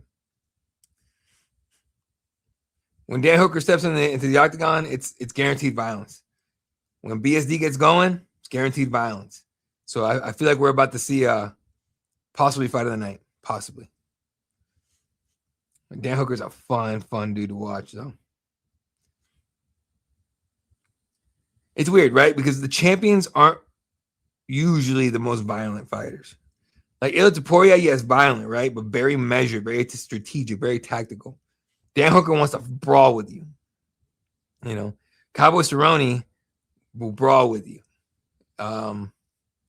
You know, a lot of guys that are like names, right? The big time names and everything weren't the most, technical. They were just brawlers. They were just like, not brawlers, but guys that put their heart, wore their heart in their sleeves, right? And went out to war every single time. 35-year-old Dan Hooker against 30-year-old BSD, 6 feet tall to 5'11". Advantage Dan Hooker. 1 pound, 156 for Dan Hooker, 155 for BSD. 2-inch reach advantage. 75-inch is for Mr. Dan Hooker. We got number 6 and number 8 ranked right here, folks. Legitimate spot on the line for contendership here. Here goes Bruce Buffer. This is the home main event of the evening. I wonder, does this head shaking thing mean anything? Like, does it do anything for him, or it's just what he does? Like when Buffer does, he goes, "Home main event of the evening." I don't remember Michael doing that. How old is Mike Buffer though? I'm curious. That dude's looking like, I don't hear him very often anymore. Benoit Saint-Denis, 16-3-1, 5'11", 155 out of Paris, France. Favorite in this fight. Minus 350, I think is what it was. Can't remember. He just looks like a guy who doesn't put up with shit. Like, he just looks like it. Oh, he does that face whenever he he sticks his tongue out. Like shit. French special forces and everything. The dude's a psycho. Not psycho. He's a lethal machine. Dan Hooker. Looking, honestly, like, kind of fucking crazy. 24-13, 6 feet tall, 156 pounds on the scale. Out of Auckland, New Zealand. Plus 275 underdog, 6-4 as a UFC underdog. So you're telling me there's a chance. All right, guys, here we go. Dan Hooker, when he first came in the UFC, had no tattoos. And then he got one. And now he's, like, covered. That's what happens to tattoos. Like, I stopped myself. Like, I got a tattoo, and I got another one. I got this one right here in my arm. This is probably my biggest one right here. Like, I do want to fill out either on this arm or this arm a whole ass sleeve. I do. But these are expensive ass tattoos. Like, this one cost me, like, and I got a discount on this one's like $500. All right. This should have been like 1,000, 100%, or close to it. But I got a discount on it from one of my buddies telling this dude that he was my cousin. Here we go. Round 1. Right to the middle. Dan Hooker immediately sends a kick up the middle. Another one. No, none of them land. Body kick for BSD. BSD tries to catch the kick, take down and get it. Another high kick there for Dan Hooker. He don't care about no takedowns. Teep kick for Dan Hooker. BSD with the left hand of the body. Shoots a single leg from freaking Mars. Switches to a double leg. Gets Dan Hooker down. Dan Hooker tries to get the guillotine. BSD says, oh shit. Gets the hell out of dodge. Get back to the feet. BSD with the uppercut on the stand-up. And then eats a freaking teep kick. I like this so far. Here we go. If Hooker can force BSD to stand with him, this can get real fun real quick. Oh, man. BSD catches the kick, lifts it high, puts it over his shoulder, lifts it, gets Dan Hooker to the fence, shoots down a double leg, switches to a single. No, it's still the double leg. Dan Hooker's trying to get that guillotine locked in, can't get it. BSD tried to go single leg, can't get it. And Dan Hooker gets the hell out of dodge. Hell yeah. Now it's BSD with his back on the fence, and Dan Hooker's ready to tee off here. He needs to let loose. Teep kick from Hooker. Dan looking for that teep kick again. BSD trying to get out off the fence. Dan goes to the body once again. BSD's eating too many of those. Those are going to fuck with him real fast if you don't stop them. BSD looking a little tiny bit confused here. Dan Hooker went for the high kick. No dice on that one. He's just a long motherfucker. It's crazy. A lot of pressure from Dan Hooker. They're going for another head kick here. He's just throwing him up there.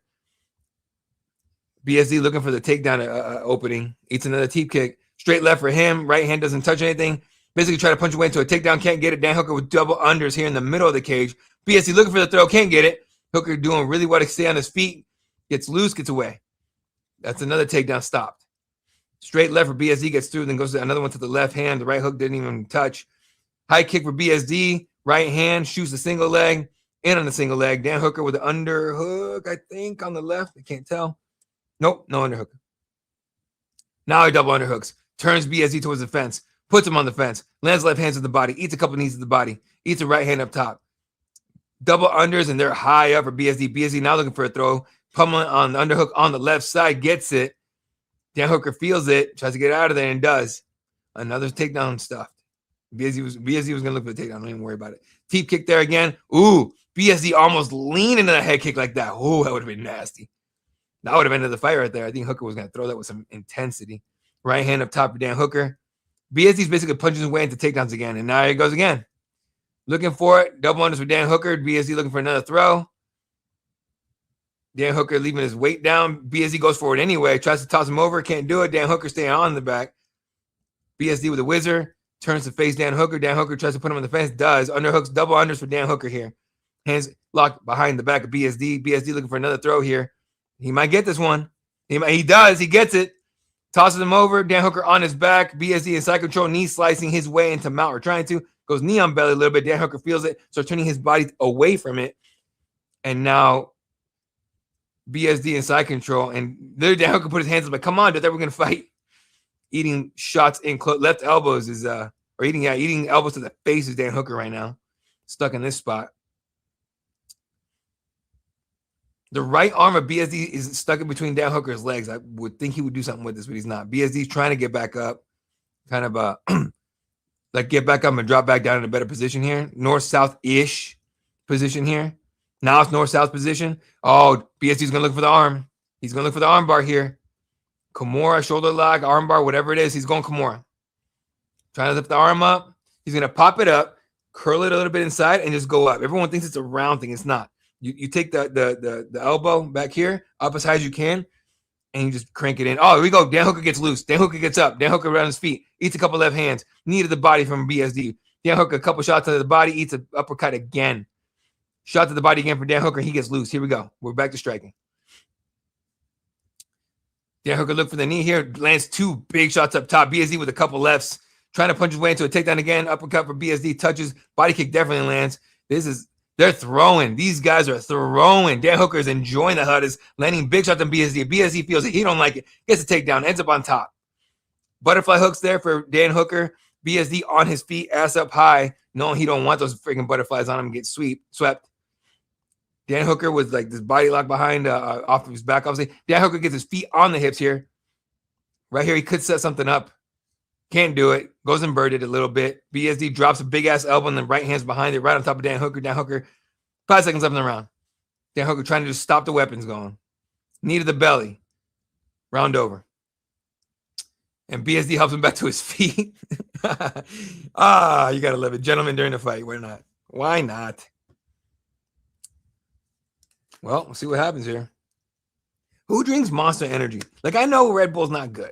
And I know I just said this shit sponsors, but it's not good. They don't taste good. But I've had a Monster maybe a handful of times, and I've never had one that tasted decent. That was like strawberry shot, 0 sugar energy. The kind of shit we put on our bodies. The kind of shit we put on our bodies got some fucking old geezer as like head of the health of the country, saying weird ass shit left and right. Breaking news, government regulators approve ESPN's $1 billion blockbuster deal to acquire NFL media. Jesus Christ. Some of these moves are stupid. They're going to ruin that whole fucking thing. Watch. Everything ESPN touches goes to shit. Let's be real. All right. When you have, a jackass like Stephen A. Smith as the face of your network doing dumbass stuff, like it's just dumb to me. It's just dumb to me. They're not news anymore. Those guys are entertainment. You can forget it. The only thing like valuable, even good on that whole network is Pat McAfee. All right, back to it. BSD already shooting for a takedown. Can't get it. And Hooker gets away from him. They're landing on each other. This is fun. BSD diving for legs again. Dan Hooker gets a guillotine. Dan Hooker gets a guillotine in there. BSD scrambles out of it like a maniac. Gets back to his feet. Lands a couple punches. Knee to the body. Looking to get back in on a takedown. Dan Hooker says, no, bro. Lands a couple shots on him. There we go. BSD back in on a single leg. Dan Hooker gets the top control. Top position. Top position for Dan Hooker. BSD back on his knees, back on a single leg, gets back to the feet. Dan Hooker with underhook on the left side, overhook on the right. Now double unders for him. He gets BSD down. Oh, no, but BSD uses his leverage and his weight to get back on top here. Has the right arm of Dan Hooker's trap, and he is landing just straight, nasty, disgusting freaking elbows on Dan Hooker's face repeatedly. Dan Hooker is in some major trouble here with his left arm now trapped under the legs of BSD. BSD landing nasty-ass elbows and left hands. Now he's going for a Kimura. Or Americana now. Shoulder lock. Those are not hard to defend, by the way. Just straighten your arm out. But again, you got to keep changing the defense, right? Because He can go, if he goes Kimura and can't get it, he'll switch to something else and something else and something else. Now BSD's in position to look for the arm triangle because he's in full mount. He's trying to force an arm triangle. Dan Hooker's just hitting him to the body a little bit. Hooker gets his arm out of danger. Shoulder strikes from BSD. Has that knocked anybody out ever? I wonder. BSD postures, lands an elbow, lands a couple left hands, looking for more elbows. Fuck, Dan Hooker just eating shots right here, just eating the elbows. Now the head and arm triangle on the other side for BSD. And now he can cook. Now he's going to let loose. He's going to slide to the left side. And this is tight. This is tight. This is tight. Is Hooker going to sleep or going to tap?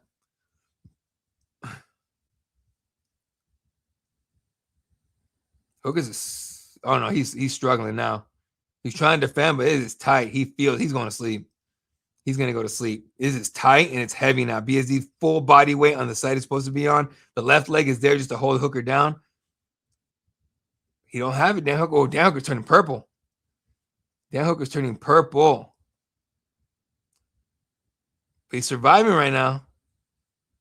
He's in some incredible pain. He's very uncomfortable, but he's surviving. He's trying to defend. How is he even here still? I'm surprised he's not sleeping already. But he's clearly conscious. No way. He's still surviving this. BSD's like, what the fuck, dude? Nice. BSD switching to like a rear naked grip, gets back on mount, gets stuck in half guard, goes back to side control, basically tighten it up, try to tighten it up, can't get it. Dan Hooker is hooking his own left arm to push it down more force to defend and get that blood flowing through that artery again. BSD jumping back on mount and landing little right hands. I guarantee BSD's like, what the fuck do I have to do? Landing shots on Dan Hooker, who's still purple. All right, let's elude. Let's go to the choke. Ends up just going for ground and pound. More ground and pound for BSD. BSD's living a nightmare right here. That would have ended most guys on this roster. Looking for the arm triangle again. Dan Hooker is busted open, but Dan Hooker would not have it any other way. Full mount for BSD on top. Hooker trying to hang onto the head just to keep his posture broken. He don't want any more elbows. BSD's going to get loose here and drop a hellish one for sure. It gets loose. And here it comes. Yep, drops another one. Going all elbows here. Left hand, right elbow. 12-6 elbows now. BSD's trying like hell to get this man out of there, but Dan Hooker will not quit. Now Dan Hooker's covering up. This doesn't look good. Not a great look. Hooker's trying to buck, get out of here. Goes to his right, goes to his own right side. Now again, BSD looking for the arm triangle, can't get it again. BSD using a lot of energy here, but he's got the gas tank for it. He'll be fine. Now he's trying to posture up to land on him. And Dan Hooker's like, nah, bitch, stay down here. Nope, he does posture. Lands in elbows. More elbows for BSD. Big left elbows right down the middle. 12-6 elbows. Left hands, right hands. BSD doing whatever and anything and everything. He's literally mushing all the buttons on the controller right now, trying to do something. Herb Dean telling Dan Hooker to do something. Defend yourself. This fight's over. This fight's going to get weighed right here. BSD just going, that's it. Come on. Damn, Herb, what do you need? Christ. Fucking hell, man.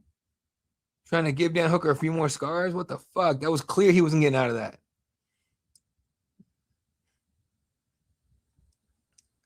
That's fucking crazy. I'm not I wanted to see Dan Hooker win. I really did, but that sucks.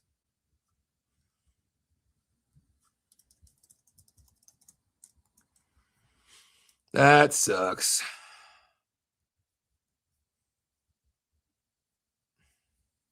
That's the thing about Dan Hooker, though. Is I don't think even he's, I hate to use the word delusional, but delusional enough to think he'd be, fighting for a title anytime. Right? But that sucks.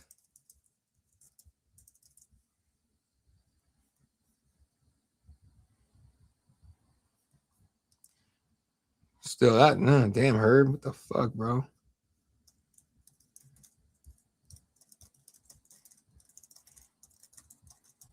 All right, well, round 2 TKO, folks. That's the game. What you gonna do? I thought Dan Hooker did well overall.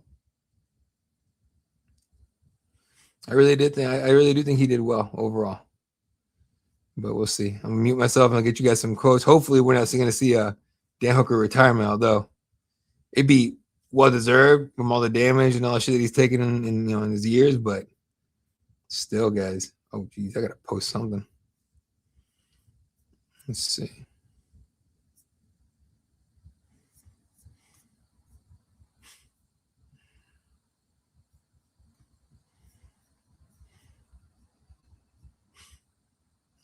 I don't know.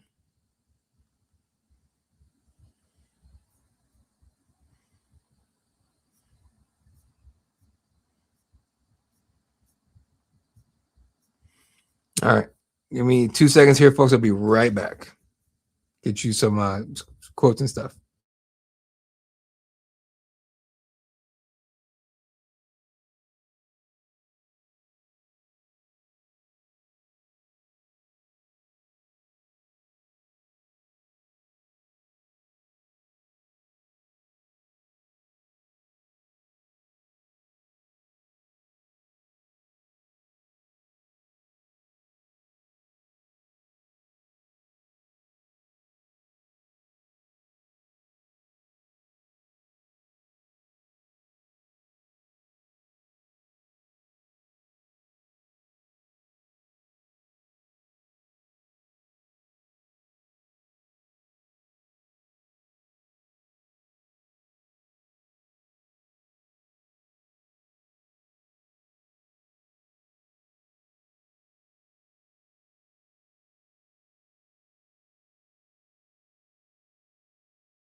All right, second round TKO victory for Bernard Saint-Denis. He called out everybody above him.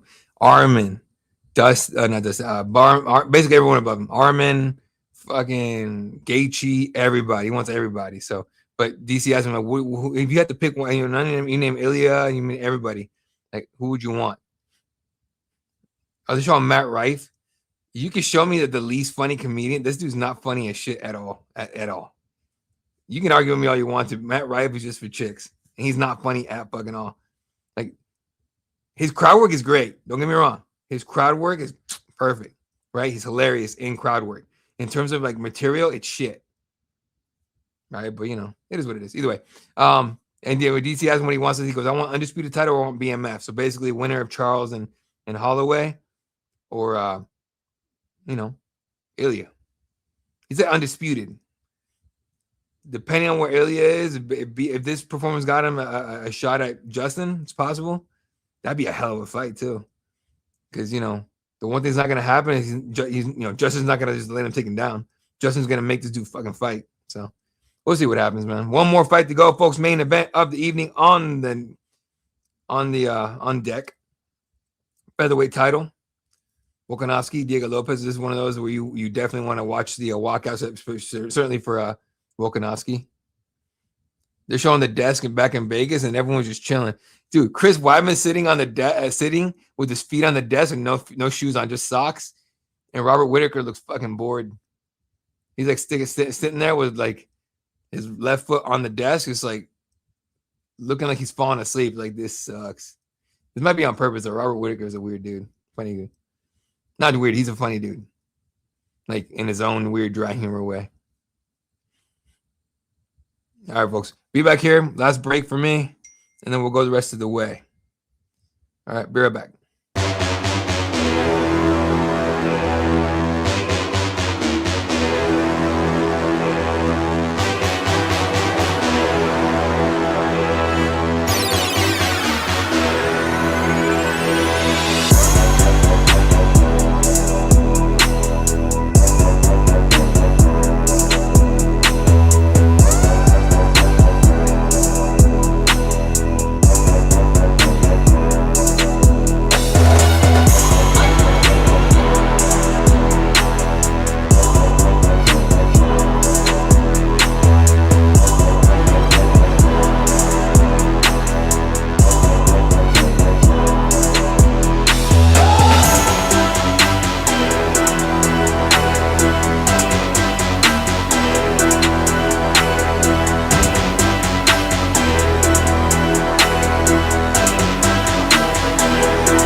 All right, last fight on the night, folks. Main event of the evening from Sydney, Australia. It is daytime over there. It is 9:10 in the Valley in Arizona, so it's Mountain Standard, which means it's like 8:10 in Pacific Standard. So it's nice to know that I'm gonna finish, that this is gonna end before 10 o'clock my time. It's gonna be it's fun one. All right, folks. I'm gonna put out some tweets here, make sure everyone knows it's going down. It's about to go down. Are they doing walkouts? Hang on a second. Let me see what's going on here. 1 second. Nope, not at all. They're just doing their little package. UFC 314, April 12, 2025 from Miami, Florida. The first go around. Oh, no, that was the was that Lopez or taking? No, 314 was Diego and Volkanovski. Yeah. You know, it's funny. I used to not be a fan of, like, I used to not like Volkanovski. Something about him rubbed me the wrong way. And then the more, like, the dude is, like, puts his personality out there, I was like, okay, never mind. Like, how could you not like Volkanovski? Dude's like, he's a fighter through and through and a decent fella. All right, the whole country. It's not just Australia that loves him. Everybody loves Volkanovski. Whenever Volkanovski steps in, whether it's Vegas or anywhere else, everyone shows up. It's always a great night. So, you know, he always delivers. So it's going to be fun. I'm curious about that. I think it was the second round or third round. When was that Diego rocked Volkanovski? I don't know if he dropped him. I don't know if he rocked his ass. But Volkanovski rocked him like 8 or 9 times in the fight, and Diego was still there. Man, this might be war right here again. I hope we get a kind of not a repeat, but like another. Oh, yeah, he did drop him. That's right. The right hand dropped Volkanovski. The thing is, this is like ever since, you know, Islam caught him and then someone else knocked him the fuck out. Like, it was, I think, was it someone else? But I'm not saying that Volkanovski's chin is, you know, questionable. I am saying it could be touched, 100%. He has been knocked out. Islam knocked out Ilya, right. So Islam knocked him out with that head kick, right? It was like a glancing head kick, and it was like, I think everyone that saw it was like, what the, you know, like, but then comes back and fights Ilya, like, not long enough after, like a couple months, maybe 2-3 months. Was it February? I think it was 298, and then Illy had that one hitter quitter to take his belt. That was rough to watch, man. Not gonna lie. But I mean, Volkanovski's he's a Hall of Fame. He should already be in the Hall of Fame right now. He's that good. There's already people talking about he's probably the best featherweight of all time. I still have Jose Aldo, and I'm an old guy, so you're never gonna get me to change my mind. But Volkanovski definitely one of the GOATs at featherweight and MMA as a whole, but definitely featherweight. And there's so many guys that should have gotten this shot over Diego Lopez. Like, I really wonder what the argument was for Diego over, like, I mean, my number one, Lerone Murphy. I thought Lerone Murphy earned the title shot when he decimated Aaron Pico. Everyone thought Pico was going to come in and take Lerone down and mess him up, and Lerone just landed a nasty spinning back elbow and send it to the shadow realm. It's I still think Murphy should have gotten the shot, but either way, it's what it is. We're here now. We're here now. Can Diego Lopez get revenge for that first fight? Can he become a champion? Find out tonight. Diego Lopez loses this fight, especially in the same fashion as last time. I don't think we'll ever see it. I don't think he'll ever be it unless Volkanovski retires, loses to somebody else or something, or he moves up or something. Be right back, folks. I want to hear what Diego's walking out to.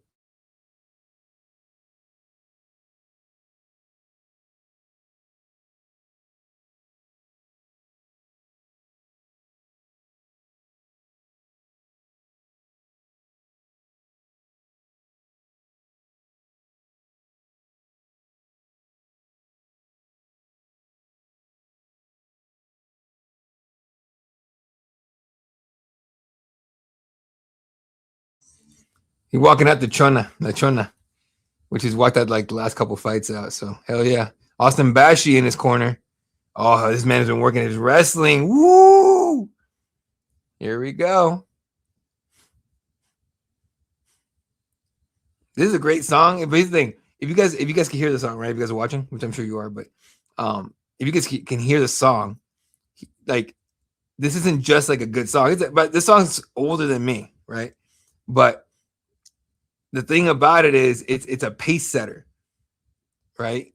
Like, I used to play that song in my earbuds when I was cutting weight, because the pace is not right.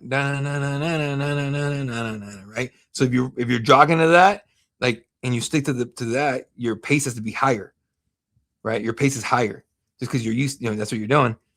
And I don't know, I cut minutes off my times all the time on my runs. And it's also great at a party, by the way. 100%.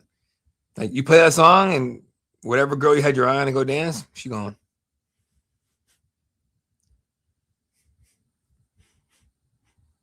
He has like a freaking, like, do you need a code and a key for that fucking mouthpiece case? He can't even open it. His corner can't even open the mouthpiece case to get it out. Like, my guy. Like, government secrets on that bitch? All right. Number 2 ranked, Diego Lopez, tied for third most wins since 2023 with 15 first-round finishes. 23 of 27 wins were finishes, 11 knockouts, 12 submissions, 1 of 8 active fighters with 10-plus knockouts or submissions. Basically, he's a bad motherfucker. Really? I mean, I'm really curious to see how he's wrestling now. Austin Bashi in this corner. That's got to be pretty good. Like, he's got to have worked on it pretty good. Yeah, a certain manager don't like me in the crowd right there. Don't care. Dude, Austin Bashi's hands, he's doing this right here. Like, if you guys ever had teammates like fight and everything, and you go watch their fight, or you're in the corner or whatever, like, the antsiness, the anxiety you get watching your teammate fight is fucking real, y'all. 100%. All right, Diego stepping in the octagon. I will be muted a little longer for Volkanovski. I really do want to hear the crowd when he popped. The crowd pop whenever Volk enters. No matter where it is, it's always nuts. Big viewing party back in Mexico for my guy. That's right. I love loyal fan bases, man. Those are always best. Bandwagon fan bases, y'all can kick rocks. Unfortunately, a lot of them are based in the States.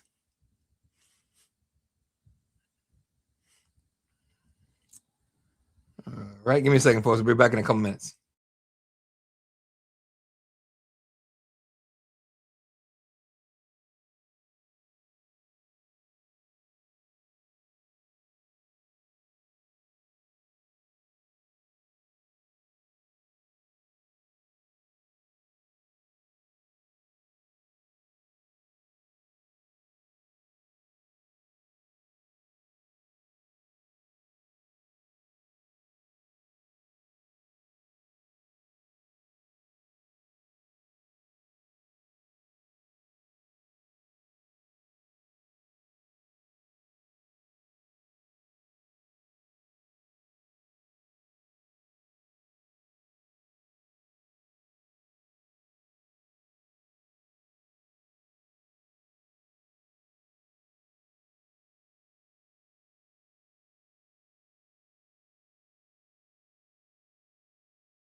All right, I love the walkout. I really do. Volkanovski's walkout is one of those things like you gotta appreciate, right?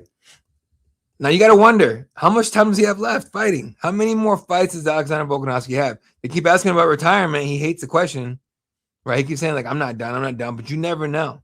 Sometimes retirement isn't really time-wise how many fights, right? There's no number to it for the most part. All right, a lot of times it's I've lost 3 in a row, or I lost this one, or I lost that one, or my body doesn't feel it. Or I got, you know what I mean? Like stuff like that. Kind of like Tai Tuivasa tonight, more than likely. I mean, I think it's time, but either way. But Volkanovski doesn't give me that feeling that he's going to retire anytime soon. Like, I do think he's done in 2026. I think this is going to be the last year we have Volkanovski on the, as an active MMA fighter. I think it's very possible that this might be it. But he has spoken before. He was like near tears when he was talking about it. I think a handful of fights ago, he was at media day, and they were asking him about that, and he's just like, he said that he came back because like he gets in his own head when he's not getting ready for a fight, and it fucks with his mental health, right? So he'd rather be in camp and have like a focus and a mission and all that than just sit and have be up to his own devices at that point. So it's one of the things that he's definitely, you got to wonder about it. You really do. What's going on? Yeah, dude, the crowd loves this dude. By the way, that song that you come from a land down under, like these people, they were like, yeah, they're all singing to it and shit. It makes me laugh because I'm just like, I wonder if these guys like go to the gym and play that in their headphones. You come from the land down under, where they're like bench pressing and shit. Some Aussies are some of my favorite people. Like Matt Davies is the best photographer on the planet. Argue with the wall on that one, okay? The best fight photographer on the planet, no doubt. One of my closest friends. He's a fucking awesome dude, right? He's an Aussie guy. Anytime he like whenever he comes into town, like always make sure that we're gonna hang out for a night at least. Like just go hit a fucking local bar and just shoot the shit and drink. Honestly, the Aussies are some of the coolest people I ever met. Honestly, he's my favorite Aussie, Matt Davies, 100%. At Matt Davies Photography, I think on everything. So Matt Davies, Davies Photography. Oh man. Here we go. 37-year-old Alexander Volkanovski against 31-year-old Diego Lopez. Diego Lopez 5'11", Volkanovski 5'6", 145 pounds for Diego Lopez, 144.5 for Volkanovski, 72.5-inch reach for Diego Lopez, 71.5 for Volkanovski. So that 1-inch reach advantage for Lopez. But again, we don't need to know any of the numbers. We saw the last fight, so we know how they're going to use them. It's a man, like I just I want to ask Bruce one day, be like, why do you shake your head like this? Is it just like a thing, or is it on purpose? Diego Lopez looks like an anime character. Ben Cartledge, Sal D'Amato, and Clemens Werner. Good thing that Lady Bird probably can't leave the country. Mark Goddard, the best, to me, still the best ref in the game. Mind you, everyone complains about every ref, so it doesn't matter. I'm sure people say Goddard's the worst because their favorite fighter lost or whatever. He just happened to be ref in the fight, whatever. But I still think Mark Goddard's the best in the game. I'd have him 1. I like Herzog, number 2. Herb's probably out of my top 5, honestly. I think maybe a break is needed for that dude. I heard Big John's coming back. That's just through the grapevine type of stuff. Like he's thinking about coming back. All right, especially with all the changes that like PFL, he's no longer working that and all that, and it's just he's got his podcast and all that, but I think he's coming back to reffing. In fact, I think he did some local shows, didn't he?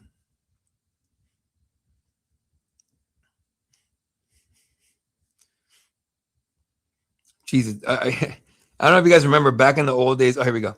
Number 2 ranked Diego Lopez, 27-7, 5'11", 145 pounds out of Puebla, Mexico, plus 125 underdog. Closes plus 135 underdog in the first Volkanovski fight. So someone thinks he has a better chance in this fight.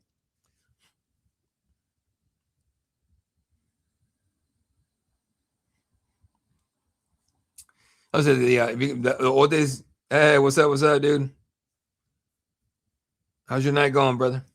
But main event of the evening time, folks, and Diego's ready to go. Back in the days, they didn't have like the canvas. Now the UFC octagon looks like a freaking NASCAR jacket at this point. When they used to be like that, and I don't mind it. Hey, do your thing. Just wish they give them some of the money to their fighters. The champion, Alexander Volkanovski, 27-4, 5'6", 144.5 pounds out of Wingdang, Australia. Minus 150 favorite, 11-1 as a UFC favorite. And I don't see this one going to getting a finish here. I think it's going to go decision. So it's going to be get ready for 25 minutes of action here, I think.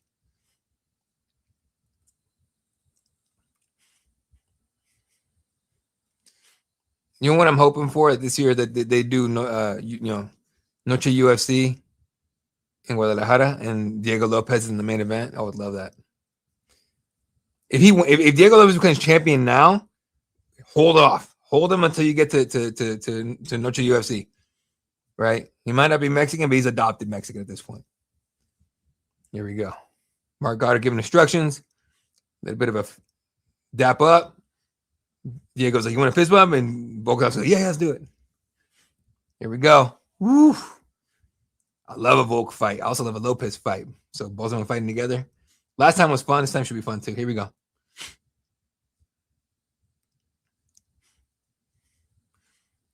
Fuck Mac Rife. That guy's not funny. I'll argue with any of you. I'm thinking Volk, dude, but who knows? Round 1. High five. Volkanovski, as usual. Very methodical with his footwork. I love his footwork. Very methodical with footwork. Popping out that jab, making sure that Diego knows it's there and finding his own range at the same time. Looking for the leg kick, doesn't get it. Diego stalking a little bit here. Little less, I believe, I should have watched the other fight this morning, but a little less eager to get into the action than Diego. I think he's smart, doesn't want to get taken down off the rip.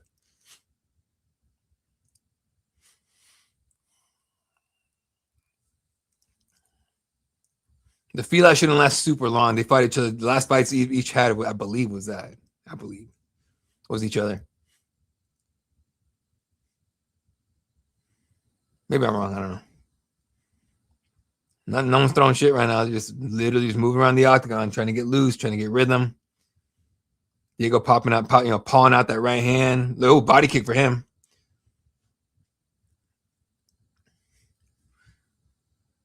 Leg kick for him. Volkanovski was looking for the same kick, and Diego beat him to it. Volkanovski's still not able to land a kick yet, but he'll get there. I can see him doing like a double jab and overhand right here. Inside leg kick there for Volk. Diego goes up high to the. Oh, here we go. Volk shoots. No dice. Diego lands a right hand.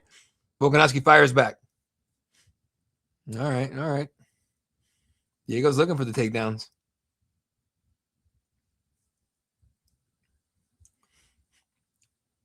can imagine Austin Basher took Diego down a million times in camp. Just to get him used to shooting, to defending.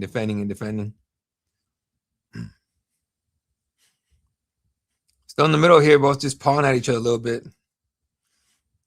Body kick for Volk gets through. Diego's return misses everything. Coming up on 255 left in the first round. A lot of stand switching for Volkanovski here, as usual. Ooh, goes to the overhand, or goes to the right hand up top. I might have hit the head. Diego returns fire, lands on it. Volkanovski lands on the right hand here. Ooh, big shots exchange right here. Diego landed the heavier ones. And one thing I have about guys with long hair, fighting in the UFC is when they get hit, the whole shit shakes, and judges go see it. I'm like, oh shit, he got rocked, and they really didn't, but it looks like they did. All right, Diego not giving up much real estate here. Volkanovski's the one moving around a little bit. Diego sends a kick up high, gets blocked. Coming up on 2 minutes left in the round. They're like both swinging and missing each other a little bit. Like there's not a lot being landed right here, I don't think. These guys are primed. 2 minutes left in the round. First round. Volk moving laterally to his left. Right into the power side of Diego. He's not worried about it, apparently. Diego sent that high kick, no dice.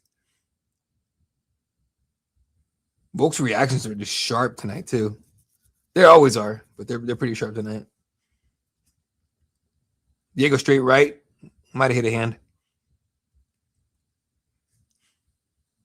A lot of feints from Volk. Here we go. Volk shoots the double leg. Gets around the body. Underhook on the left side for Diego Lopez, who pummeled it through. Volkanovski's looking for his takedown. He's going to get it, more than likely. Right hand's up top for Volk. Diego's nodding his head at somebody.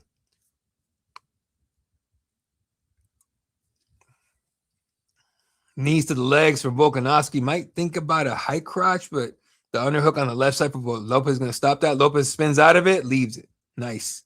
Back to the middle.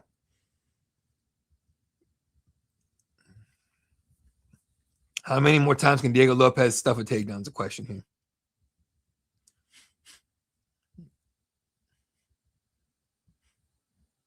Still in the middle here. Volkanovski just going towards Diego's power side. He's not worried about the power coming his way. Body kick there for him. Volkanovski right hand lands and the left hand too. And Diego just shakes his head like, nah, dude. I wish he would stop. Oh, big left hand for Diego Lopez. They clash a little bit and a big smile from Diego. Volkanovski looking for that jab. Let's eat the leg kick. Lopez looking for the body kick. Doesn't get it. Volkanovski's pretty quick with his stance switching here. So he's able to avoid the damage on that.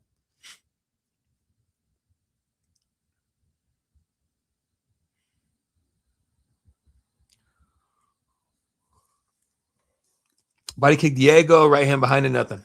And that's a round. Very chess match of a first round here. Feel out, all kinds of stuff. I wonder who the judges think has it. Oh, man, my neck is cracked.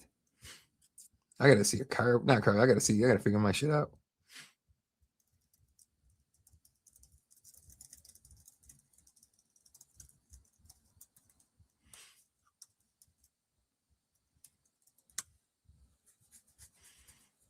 Dang, they're actually showing in between the corner work. That's good. A lot of fun.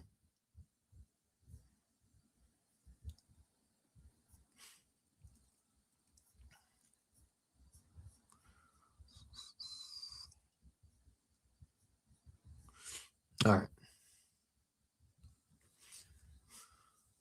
All right, round two coming up.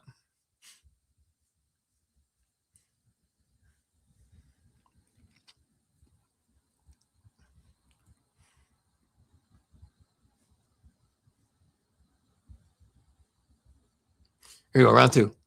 Fist bump, we're off. And pressure, Volk working on the outside, just turning towards Diego's power side.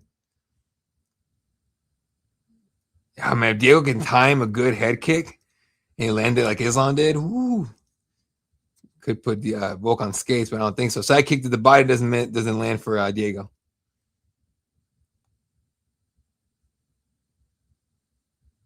Lopez just pawing that right hand out like this, all white and shit. baiting something, I think.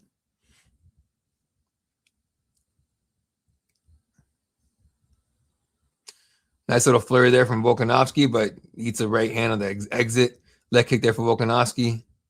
What is Diego? Who's Diego doing this about? I wonder if Diego's telling Goddard, like, hey, his fingers, dude, his fingers. God, these guys just look like prime machines in there. Inside leg kick for the Volk.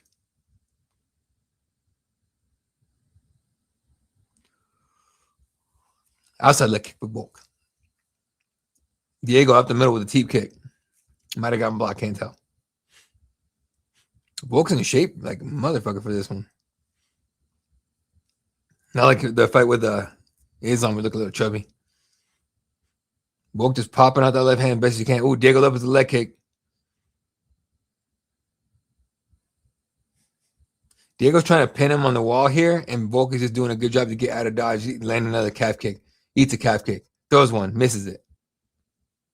That's the dangerous thing about throwing like heavy leg kicks and shit. When you spin everything, you get out of position. But he's really good about getting his, turning his head around and getting back on target.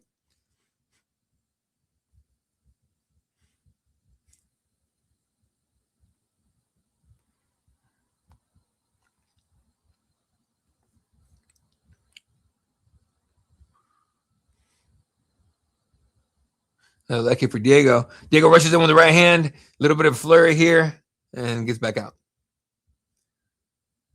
Little clashes here and there from this fight so far.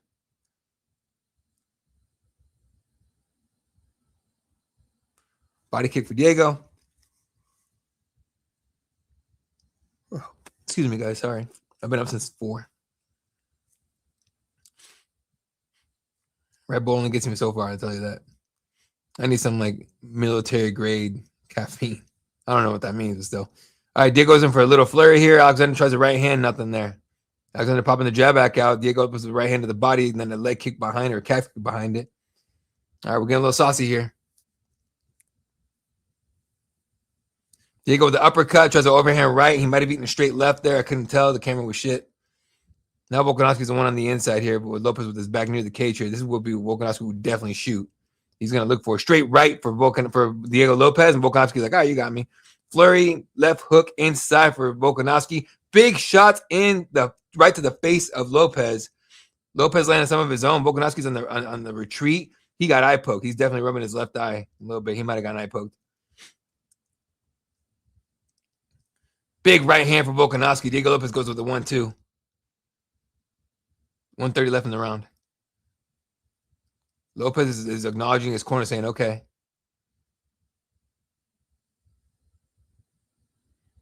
Volkanovski is, again, going towards the power. Oh, no, this is not the power side of Lopez, so that's good. Lopez is working on orthodox right here. Or unorthodox. They both exchange shots. This is a pretty even fight.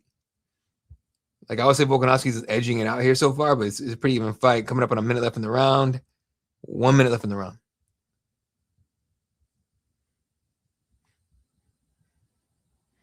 A little bit of a, lot of, big right hand for Volkanovski. Diego got in a little bit too close. He did land a fucking kick to the body, though, did Lopez. Volkanovski working on the outside here. Maybe a couple of feet away from the fence. And Diego shoots a single leg, puts Volkanovski on the fence. Volkanovski looking for the guillotine right here. And he jumps Gilly. He jumps Gilly. Volkanovski looking for it. Diego Lopez gets his hand in between the arm and his neck and breaks it apart, and Volkanovski is down. Diego Lopez on top in open guard. And I'm not sure what Volkanovski's complaining about. Oh, Volkanovski got a big-ass smile on his face. He's kind of laughing that he got taken down. Volkanovski expertly working to get back on his feet. He does. Diego Lopez takes the back here, trying to. Gets 1 hook in, 2 hooks in. Body triangle almost in. Diego Lopez looking for the neck here. Volkanovski looks calm. He's fine here. He's all right. I really don't think that Diego Lopez can finish it here and runs out of time on the round. Volkanovski dabs him up with a big ass smile on his face. That was close. That wasn't close in terms of finishing it, but that was the most exciting part of the fight so far. Diego Lopez just going for it. What you got to do? You want to be the man? Shit. Let's go.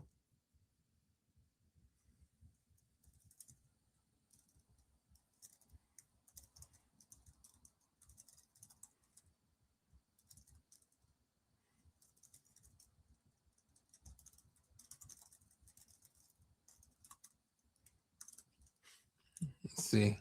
Yeah, Volkanovski, I think landed. He probably won that round again. I'm not sure. I don't score rounds while I'm doing this because I just don't. I'll do it tomorrow while I'm watching, but I already know the score, so it doesn't really matter. Nice, clean right hook for Volkanovski. Lopez did roll with it, though. Take a little bit of the stank off those punches when you do that.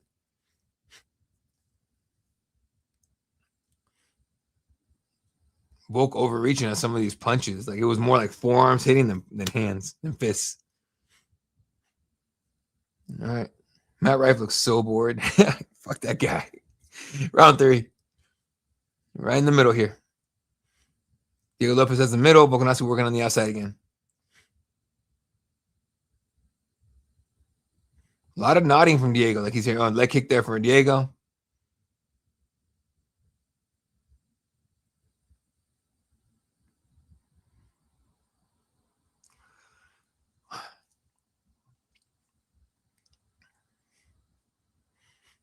A lot of pressure from Diego. Even if this one got close and somehow a lot of people thought Diego won it, these judges don't give me any indication that they're going to do their, that Volkanovski. I mean, basically what I'm saying is Diego even needs to turn it up. Who's he shaking his finger at? Diego's doing this shit and Big O's like laughing. And so is Volkanovski, I guess. I don't know. But even if it was close, I don't see how Volkanovski would lose with, in his hometown. Not a lot going on right here, folks. Ooh, nice little 1-2 for Lopez. I don't think it landed clean at all, though. Volkanovski tried to, counter left hook. Didn't happen. Little left hand to the body from Lopez. It's got to be hard to fight Volk. A guy that's so compact and so strong and so skilled. It's wild. Straight left from Lopez. I think the left hook from Volkanovski didn't land, though.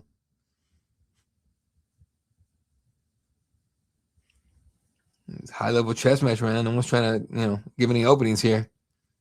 Volkanovski avoids that calf kick right there. It's pretty good.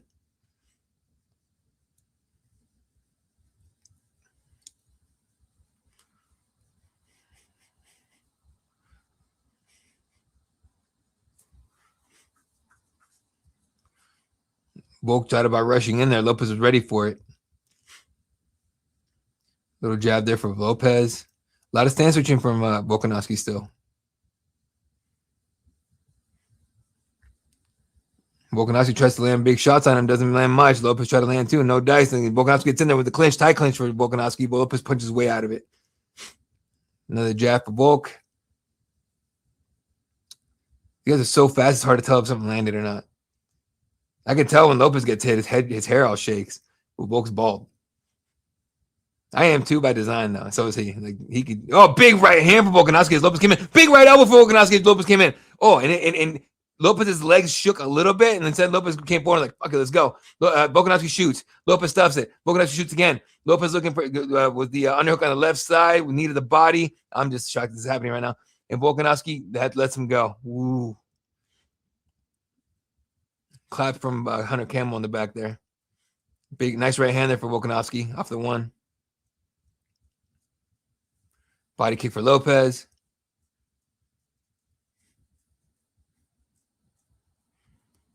Got to attack that liver, make those arms come down. Volkanovski flies in with right hands and nothing. Eats a right hand, though, and then misses a right hand. Big smile from Volkanovski, like, you got me, motherfucker. All right. Straight left from Volk.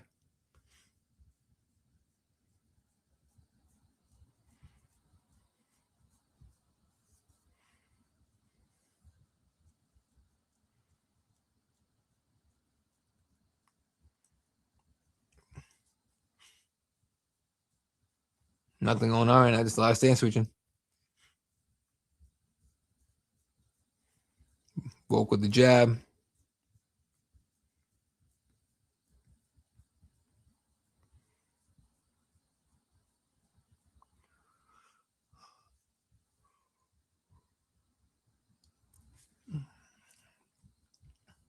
Volkanovski passes Cup sponsor for most significant strikes in featherweight history. I think it is. A total strikes, I can't tell.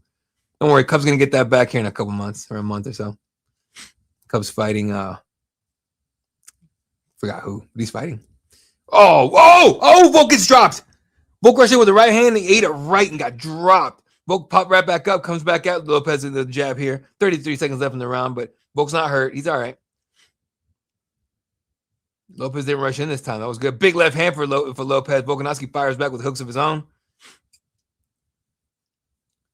Lopez a ton of pressure here on Volk. Man. I wonder if that won Lopez around. 10 seconds left in the round. Nice step-in knee for Lopez, but he did eat a left hook behind it. 3 seconds, 2 seconds. Nice jab for Volk. That's a round. Boy. Dropping Volk like that. He did it again. So maybe Lopez won that off of that? Probably. A little bit of a closer fight than I think everyone was anticipating on this one. Lopez definitely, yeah. Lopez definitely studied.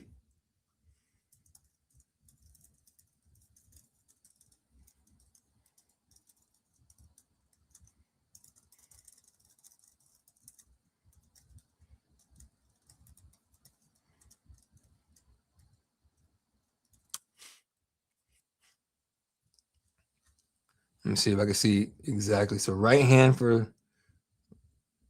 Oh no, they're not showing that part we get dropped yet. God, Volkanovski landed a bunch of shit on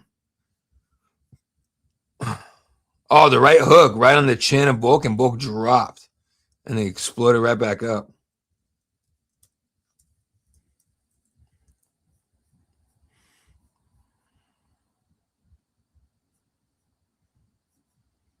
Here we go, round 4, championship rounds. Ooh, Jesus. A lot of pressure from Lopez. Goes to the left hand up top, right hand to the body. Volkanovski left hand straight. A lot of pawing out here with the jabs.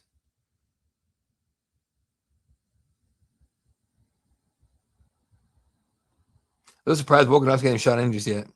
Volk tried a leg kick, no dice on that. A little too short.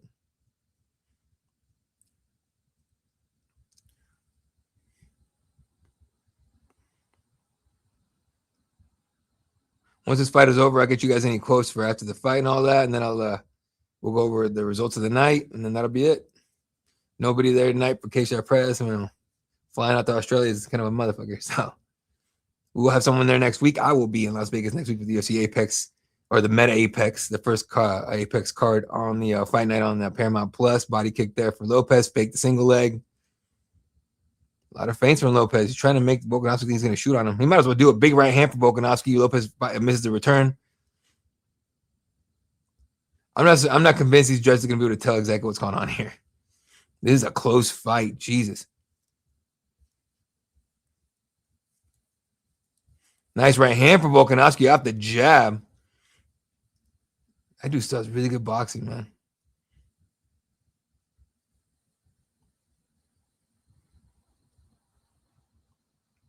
Lopez wanted a body kick.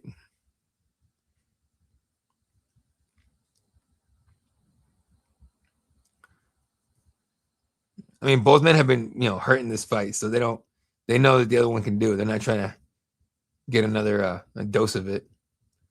3 minutes, coming up at 3 minutes up in the 4th round. 3 minutes. Right hand gets blocked from Volkanovski. He tried to get it, sneak it in there, but Diego's left hand was up for the guard. Ooh, left hands there for Volkanovski got through there. Diego fired a return. I think he might have landed it. Body kick after that for Diego Lopez. Volkanovski still circling away right to the power, or not away from the power side of Diego now. No, towards it. My bad, towards it. Leg kicks there for Diego. So he's like, hey, you gonna keep going that way? Fine, I'm gonna chop your shit up. And then right hand right there too for Diego Lopez.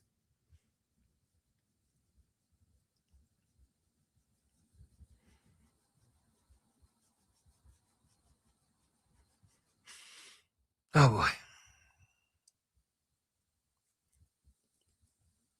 Same thing, just pawing at each other here. Ooh, nice right hand there for Lopez. Volkanovski misses everything on the return. I just think, not that he's tired, I just think he didn't see it coming.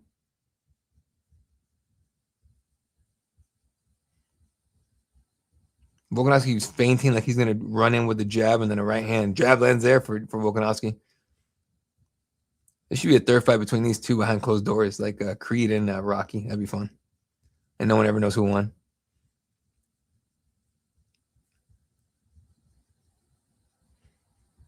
I know Rocky says that in one of the Creed movies, but yeah. A lot of pressure from Lopez. It's not going to win you much with the judges, but still.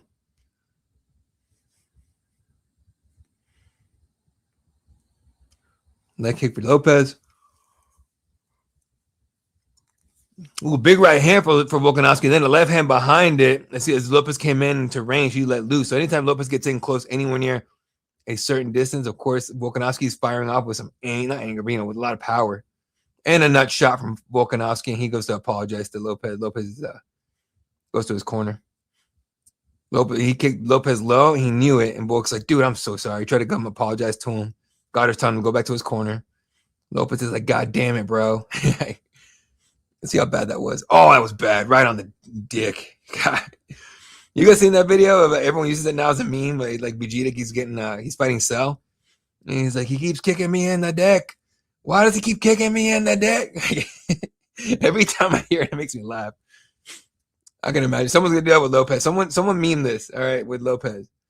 He keeps kicking me in the dick. All right, back in time. Under a minute left in the back in action. Under a minute left in the fourth round. Diego might have edged this one out. I'm not really sure so far. We got 15 seconds left for Volkanovski to stamp it. Lopez looking for the high kick. No dice. Gets blocked. Tries to rush in with the left hand or right hand and then a left behind it. Most of it got blocked. The defense of one of these guys is pretty damn good today, but certainly Volkanovski.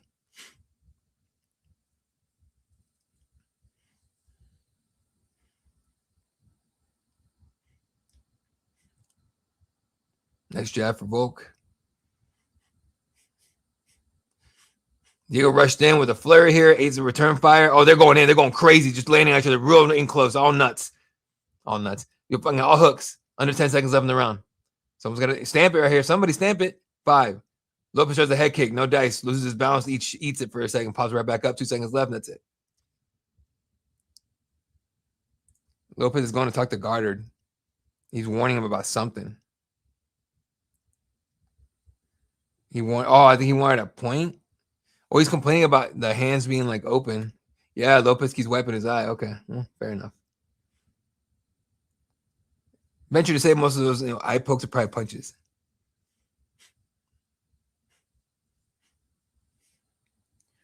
I'm really wondering what his corner is telling him in terms of like how many rounds. Yeah, let me mute it real quick. Be right back, folks.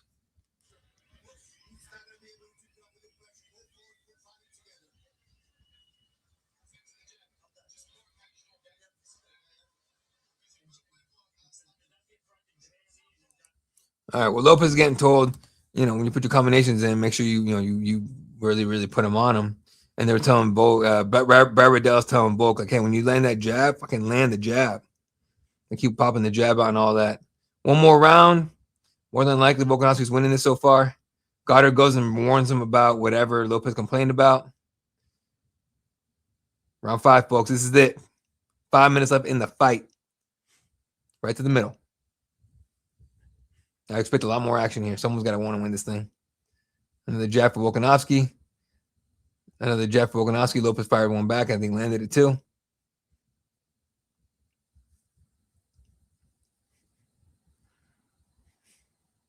Lopez looking for the leg kick. No dice. Looking for the body kick. That might have landed. Ooh, he hurt his foot. That left foot looks like it's a little light. He's not moving it. Yeah, that left foot is jacked on Lopez. He heard it kicking Volk. And Volk, he sees it. He's putting a little more pressure on Lopez here.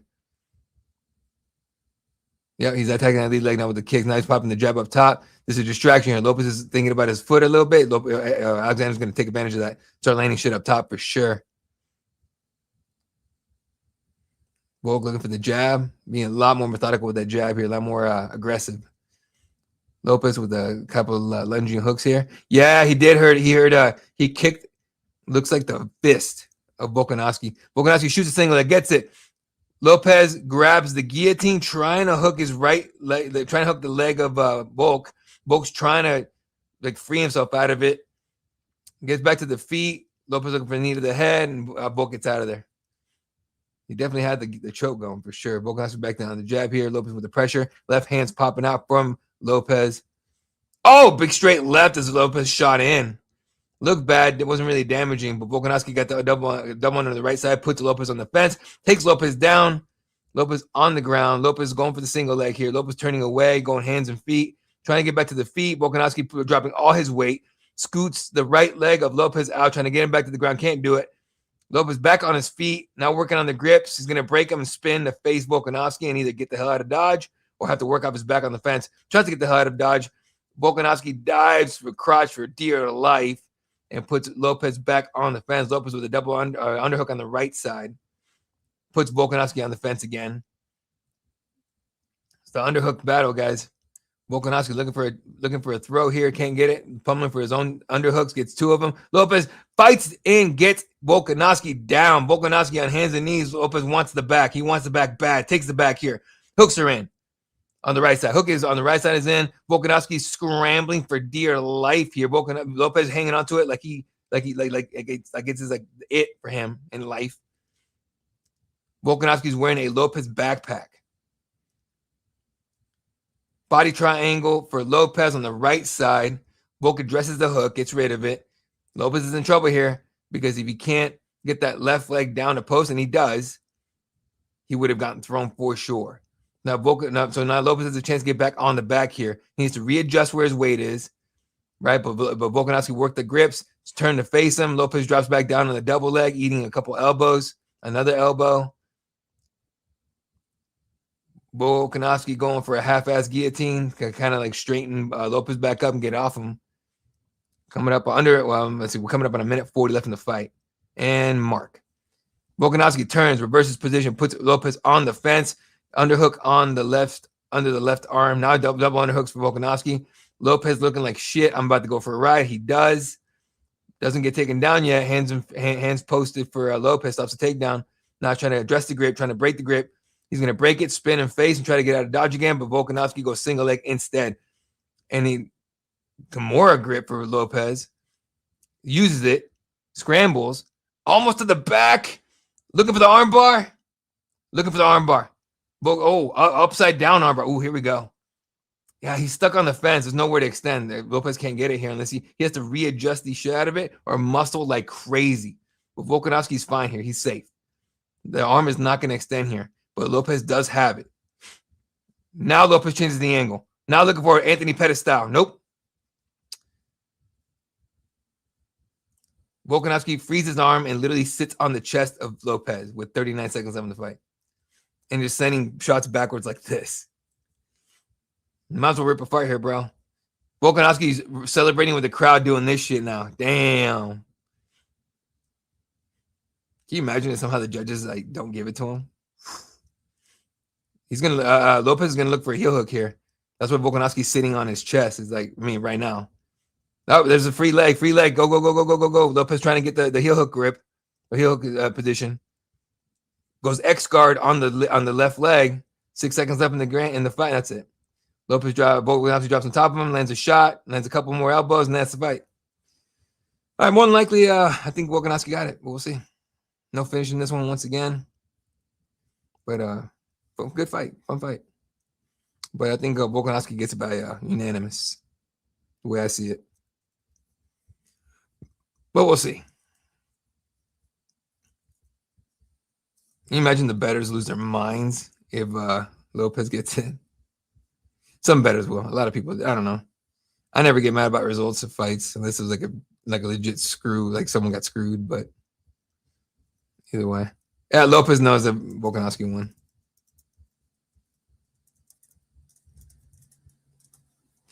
All right, well, what do you guys think the score is going to be? Because I think it's going to be like 29-28 all the way. Well, not 29-28, but I don't do math. But you know what I'm talking about.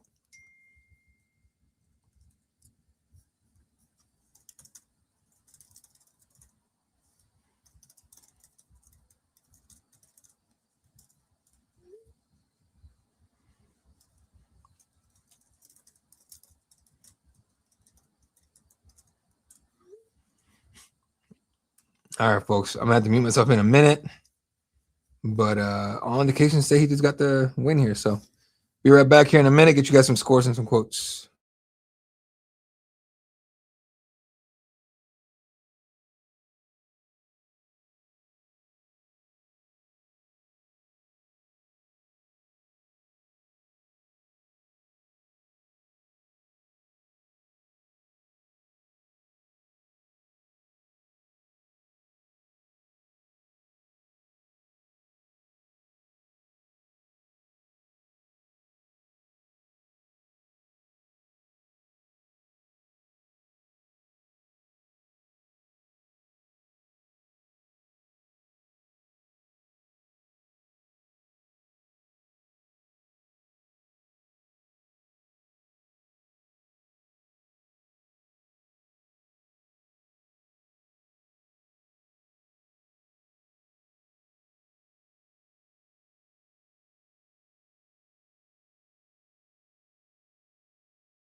follows 49-46, 49-46, 50-45 dominant victory for one Alexander Volkanovski. You can make the case that he won all 5 rounds. I don't think he did, but again, I'll watch this tomorrow and I'll make up my mind. I'll probably tweet it out. Some you guys even give a shit about that. But again, and still champion, still the man, Alexander Volkanovski, the greatest featherweight of all time. There's no question. He just tied Aldo's record, I think, or whatever DC was saying. All right, let's go over the winners of the night and call it a day for you guys.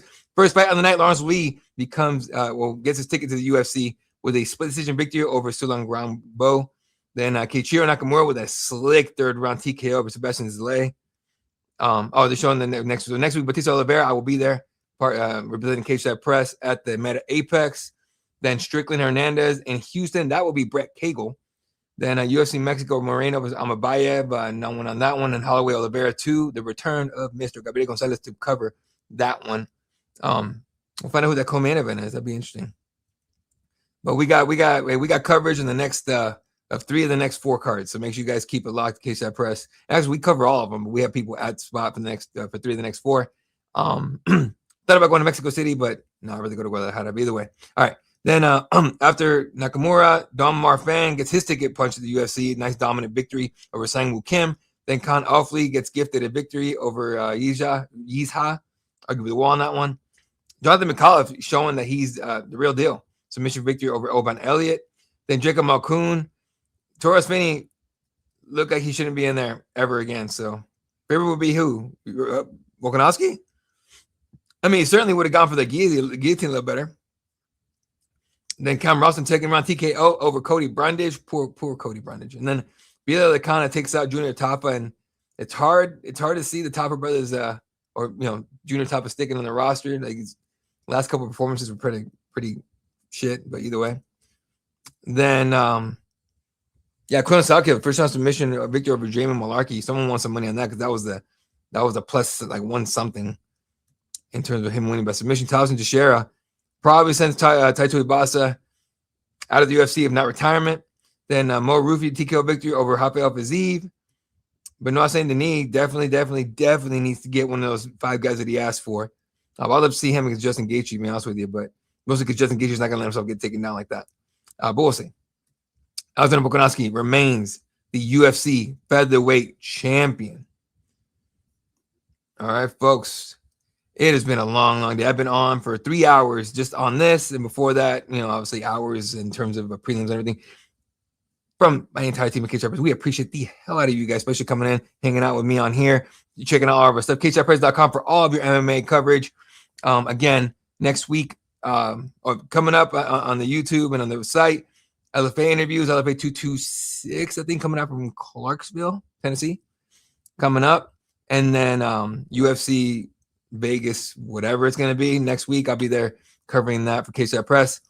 Plenty coming. Keep it locked. Follow us on all the socials at Cageside Press on everything. I'm at Elot32 on Twitter, and Elot52 on Instagram. Hit me up on there. I'd love to hear from you guys. I follow back as much as I can. So for the entire team, shout out to all my team, man. My entire team's dope as shit. Jay Anderson, of course. Got Eric Gonzalez, Dale Napoleon, freaking Brett Cagle. Shout out K Morehouse, talked to my boy early today. Everyone that tunes in, of course, that watches the shows, you guys are dope as hell. We'll catch you guys on the next one. Oh yeah, Wednesday, Combat Connection, Brett Cagle. I gotta put together some kind of schedule for you guys. So you guys can see it. Just check it out on the website. For the entire team of Cageside Press, we love the hell out of you guys. We appreciate the hell out of you guys. You guys having a wonderful, wonderful weekend, wonderful night. Stay safe. Catch you guys on the next one. Good night.